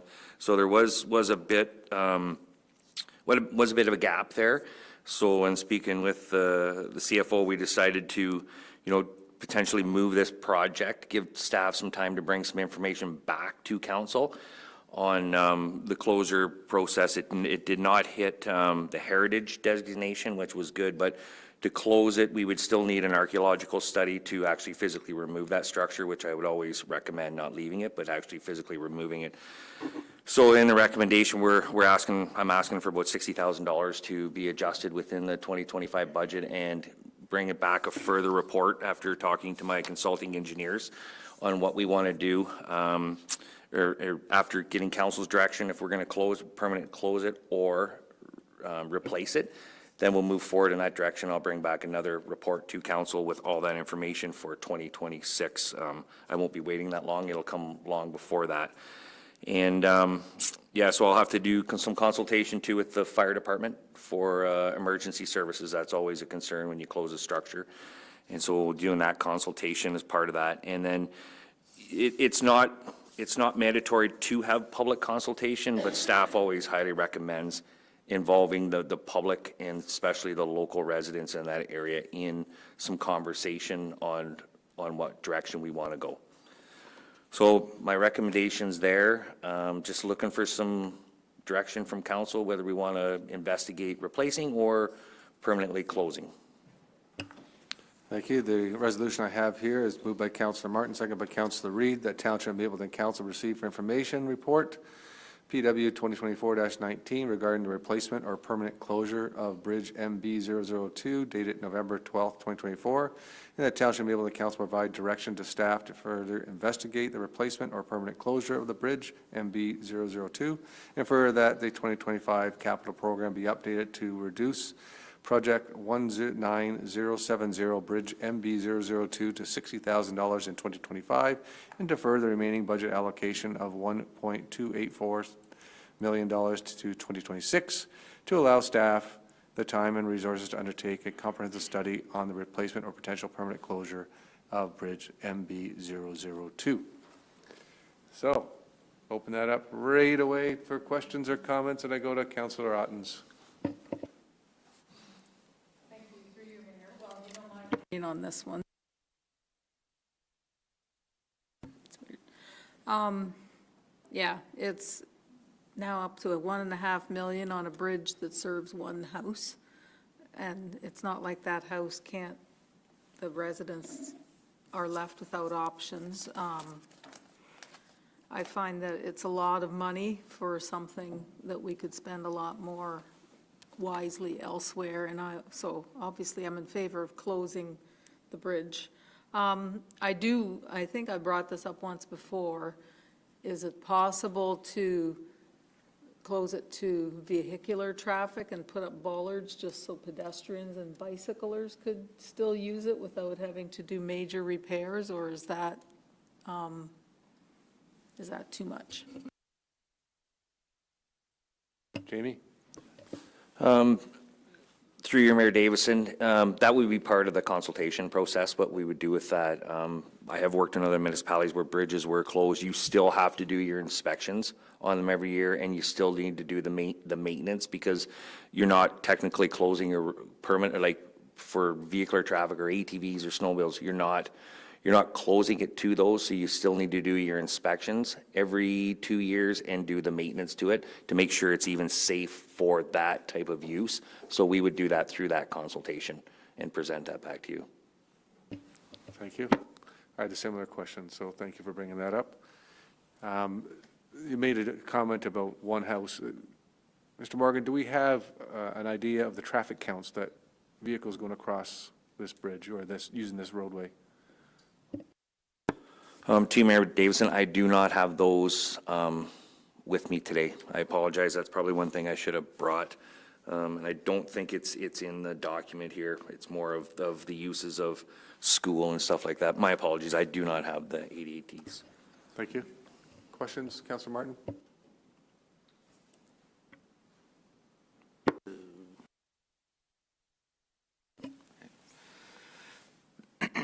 Thank you, Mr. Mayor. When I first saw the pictures, I'm like, where the heck is that? Like, that looks like a bike bridge somewhere. But thankfully, the pictures were just kind of shrunk. When you look at it on Google Maps or go up there, it's actually a legitimate, like, road and a bridge, because it just looks like a trail, right? So my opinion's a little bit different, I guess, perhaps, than what's already been, it's a big number that I agree with. But, like, we're not in the business of closing bridges here, right? We leave that to our neighbors who have casinos and stuff with big money, right? So, like, we don't close bridges. Like, this bridge will be used not just by this house that you see in the picture, but the rest of the community around there. And, like, if you're talking, you got to go up around 109, like, it's a detour, right? And you can see simply from this one picture that it's quasi-paved or whatever, right, out to 109. So I think we need to, hopefully, Morgan can work some magic and figure out, if it's not going to be a historical bridge, which is fantastic, because that actually blows good money. Like, I know in the past we've done some stuff with some fancy box culverts. I'm not sure if that'd be the case here. It looks like a little wider span across the river, but some sort of basic structure that's, not historic, a reflection of a historical structure that was there before. Like, if we could do something like that, I think it's important for us to maintain our infrastructure that we have, and that would be my comment on it, that we need to try and find a way. Councillor Reid? Yep, through you, Mayor. I am of the thought that allowing the investigation to talk about whether to close or not would be my way of leaning, so that we can understand what that would look like for us. I don't love the idea of closing a bridge either, but I also can understand that this is a big number for what it's servicing. Thank you. I think we're kind of stuck in the middle here, Jamie, still. We don't know whether we want to close it or not close it, so I think the investigation part, though, I believe the resolution that $60,000 in 2025, and then you come back with a report, is the proper way to go for the township. Any further questions or comments? Councilor Martin? If my memory serves me right, and I think it might have been a while ago, we spent bigger money down by Yatton doing a bowstring style bridge. Yeah, it was a bit ago, and that was maybe even bigger money. I could be wrong. I just remember it being a bridge that didn't service a lot of people either. Yeah, it's a bridge, a lot of people get their wedding pictures there now because it's such a nice bridge that we redid, so. But it was quite a bit of money, again, servicing just a few of the farm properties there on a road that's not well used. That's why I was kind of asking about the use here. Jamie, you have a comment? Yeah, that bridge on Side Road 18 is very nice. It was built because it had a heritage, that's why it had to stay like that, and I don't know the price offhand, but, and it was built because of being heritage, and it was more of a bit of a facelift for it, so it still has a 15-ton load limit, which I'm not a big fan of redesigning a bridge and maintaining a load limit. I like to build them to full load.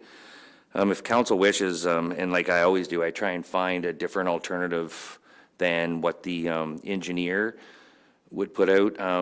Generally, engineering monies are a little bit high in my opinion. I can always find or look for an alternative that could come in quite a bit cheaper. So if council wishes, I could do work on both of those.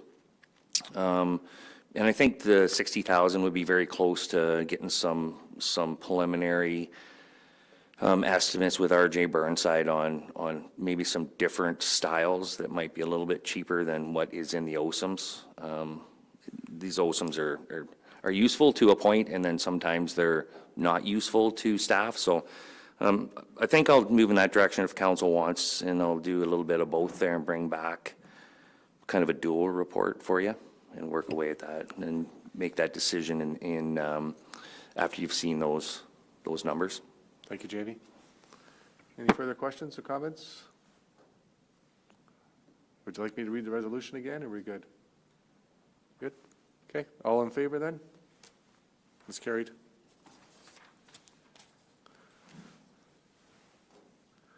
Recreation Department before and after school program, Drayton Heights Public School. Jamie's going to do this? Yeah, to your Mayor Davison, Amy was unable to attend tonight, so if council wishes, at a later date, she could bring that report back, and if there's any questions of council, and represent that for questions. So my apologies, she was unable to make it. Does council have any questions on this report?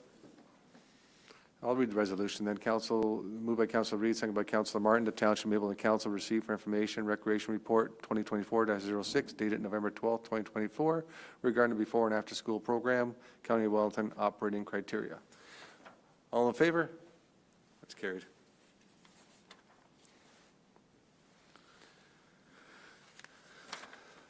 Item 10.1, moved by Councilor Martin, second by Councilor Reid, that bylaw number 2024-051 being a rating bylaw imposing a special annual drainage rates upon lands in respect of which money is borrowed under the Tile Drainage Act be hereby read a first, second, and third time and finally passed on this 12th day of November 2024. And that bylaws numbered 2024-035 and 2024-046 be hereby read a first, second, and third time and finally passed this 24th day of September 2024. Any questions or comments on this? All in favor? It's carried.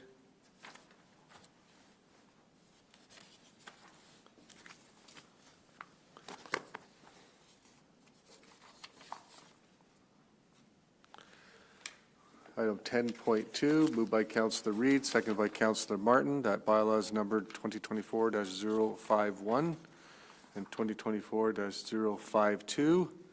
Be hereby ready first, second, and third time and finally passed this 12th day of November 2024. Any comments or questions on that? I'll call the question. All in favor then? It's carried. Item 11.1 was in a Town of Aurora resolution on fair share. This is something that was emailed to me, but also brought to the attention of Steve McCabe, who brought to the attention of the clerk. And it's the request that the redistribution of the provincial land transfer tax and GST to municipalities for sustainable infrastructure funding. We are so lucky to have Steve McCabe here today that he can talk about this. Mr. Roma, Zone 2 Director, Steve McCabe. Welcome. Yeah, thank you, Mr. Mayor, and through you, had I known I was going to speak, I maybe would have dressed up a little bit for this occasion, but you'll have to just bear with me. It's a good thing the back is towards the camera. Yeah, you're right. I guess the coat looks okay from up here. No, I think if you have any questions, I'm happy to answer them. Kind of, in my mind, we need a new agreement with not only the federal government, but with our provincial government as well. It's broken right now. I'm sure you guys all know that. And we're going to be meeting with Minister Calandra at our meeting on Monday of Roma. We have an hour with him starting at 8 a.m. It's virtual, so we'll be able to get some of this information in front of him if he hasn't already seen it. But I think one of the real reasons or the driver behind this is just so municipalities, large or small, can actually start to plan on funding that will be there year over year, not pitting municipalities against each other, trying to fight for the money that's in the pot. That's kind of what we're hoping comes of this, so that obviously then going forward, like we're in a spot in Wellington North where we're trying to fund Phase 2 for our wastewater treatment plant as well. And it's tough. We've got turned down before, and then you see some of the half Housing Accelerator Fund going to massive municipalities, and their housing goes down. I think it has to be said that in Wellington County specifically, I'm a little biased, but it'll be Mapleton, Minto, and Wellington North, that we are above average for our housing starts without their help. And we need their help to keep this growth going, and they want us to grow further, and this is how we have to have them at the table to make sure that we can continue this growth and support all the infrastructure that comes with people moving to our area. So happy to take any questions, or I'm going to Roma in 2 days for our meeting, so happy to bring any questions forward as well. Thank you. Any questions to Steve on this, or any questions on the resolution that came from the mayor of the town of Aurora? Councilor Martin?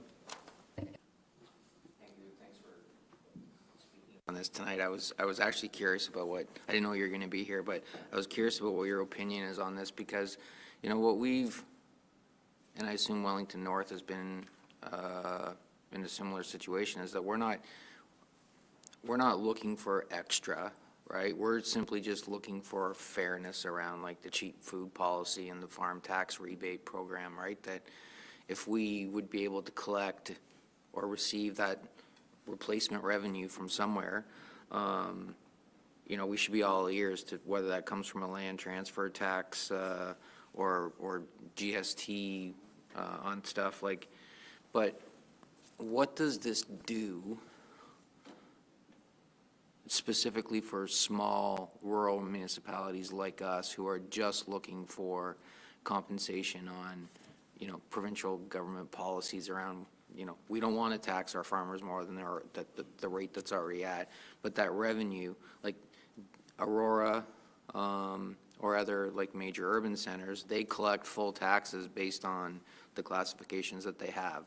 We can't. So do you think that while this would be an opportunity, like identifying specific revenue, would it still, or could it still turn into, you know, more money being directed at the larger urban centers versus what we're looking for? Or how do you envision that playing out?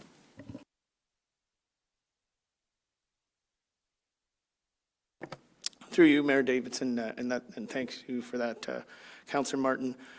It does seem a little ironic that a big municipality like Aurora is asking for this when we have to kind of sit on the sidelines as poor cousins. What I do think this will bring is probably a stronger voice to rural municipalities, to give us a voice at the province to say, like, listen, like not every, but a lot of the bigger municipalities are getting probably a bigger share than what they put in compared to what we do and we don't get back, if that makes any kind of sense. And that's what I think we're trying to do, is get what we put in back, because I think we, on the ground level, at the municipal level and at the upper tier, have a better idea of how to spend this money than the province does. And it's just, I think, basically going to be a question of, can we get it back so that we can move on and build the growth that you are expecting of us? Thank you. And just a comment from myself, you know, that here the township and Mr. Barron pointed out to me, to remind me, we have gone and we've done delegations at Roma, at AMO, talking about formula-based funding versus application-based, and of course that is what we'd all like to have, is formula-based funding. Let us know what we're going to get with the formula, sort of like, you know, the gas tax a little bit. It's a formula base. We know that we're going to get some kind of funding out of that, and hopefully it goes up and never goes down.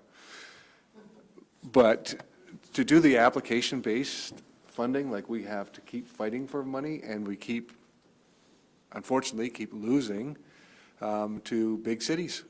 And this is happening not just in the province of Ontario, but even when I was on FCM, you saw that with the federal government doing the same thing.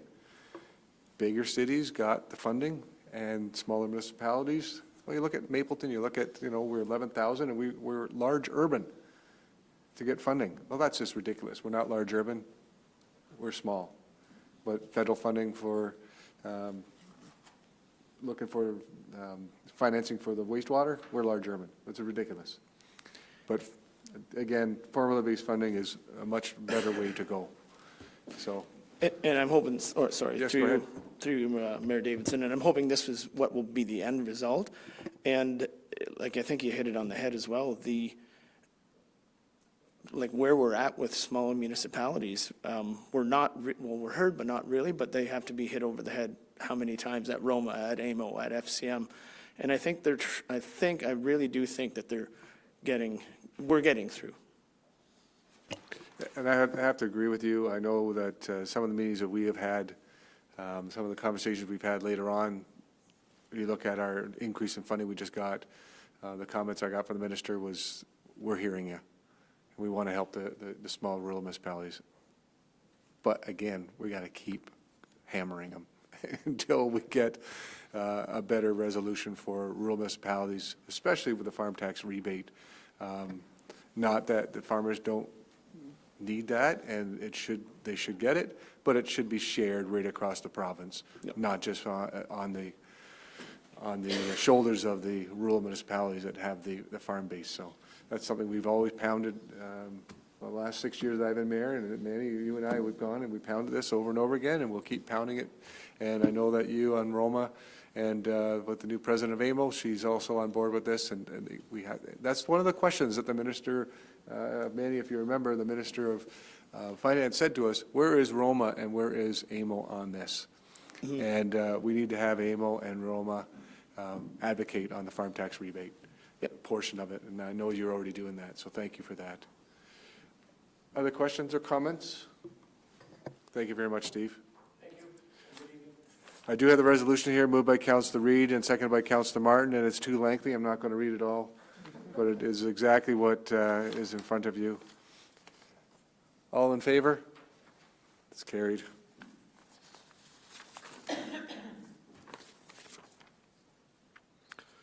There's the other correspondence there. At item 12. Anybody has any comments or questions at item 12? Oh, sorry, 11 point, sorry. Yep, we're at 12, yes. Sorry, go ahead. Through you, Mayor, 12.2, where we're talking about municipal delegations for Roma. I'm hopefully going to attend Roma, and I'm just wondering if, as council, will be given some information on what we're going to be delegating and being able to attend those delegations with staff and yourself. Right, so if we do get a delegation, then council will be invited to come to the delegations, depending on which one we get, of course. We won't know that until we're really close to Roma.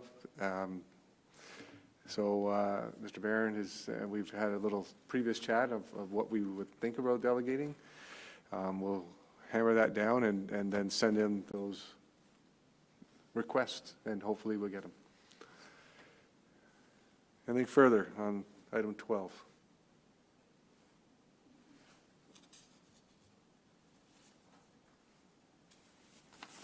All right. We'll move on to, any notices of motion, item 13. Seeing none, you see the notices of provision in there. Number 15 is other business. Council have anything they'd like to bring up at this point? Councilor Martin? Thank you, Mr. Mayor. Do we have any outstanding, I know we had the budget workshop last week before. Do we have anything outstanding that staff needed direction on as a result of those? Because we weren't, putting through requests or whatever at that workshop. Was there business cases we were looking for? Do we need to actually formally request that, or what would be the proper process for that? Go ahead, Manny. Through your worship, no, we, although there was no direction given, we obviously jotted down some notes, and we're currently working on them. It's going to take a few meetings to get there. I can safely say, though, that the things that we talked about, will whether we remove them or not, won't impact the budget in any way. So there was a couple issues. There was IT and a couple director positions. Whether those come in or out won't impact the budget, but we just need a little bit of time to put those business cases together for you. Thank you. Other comments, questions? Nothing else for other business? Go ahead, Patrick. Yeah, through you, Mayor Davis, I'm not sure if it helps at all, but the presentation at the public input session on Monday night, it does capture those two staff positions, the climate change coordinator and the IT manager roles. So as they were presented to council in the budget package, they'll also be presented at that meeting. So at least it's publicly transparent. Thank you, Patrick. If there's nothing else, we have no closed session tonight. Confirmatory bylaw moved by Councillor Martin, second by Councillor Reid, that bylaw number 2024-053, being a bylaw to confirm all actions and proceedings of the council of the corporation of the township of Mapleton, be hereby read a first, second, third time, signed by the mayor and clerk, sealed with the corporate seal. All in favor? That's carried. We are adjourned. 9:33.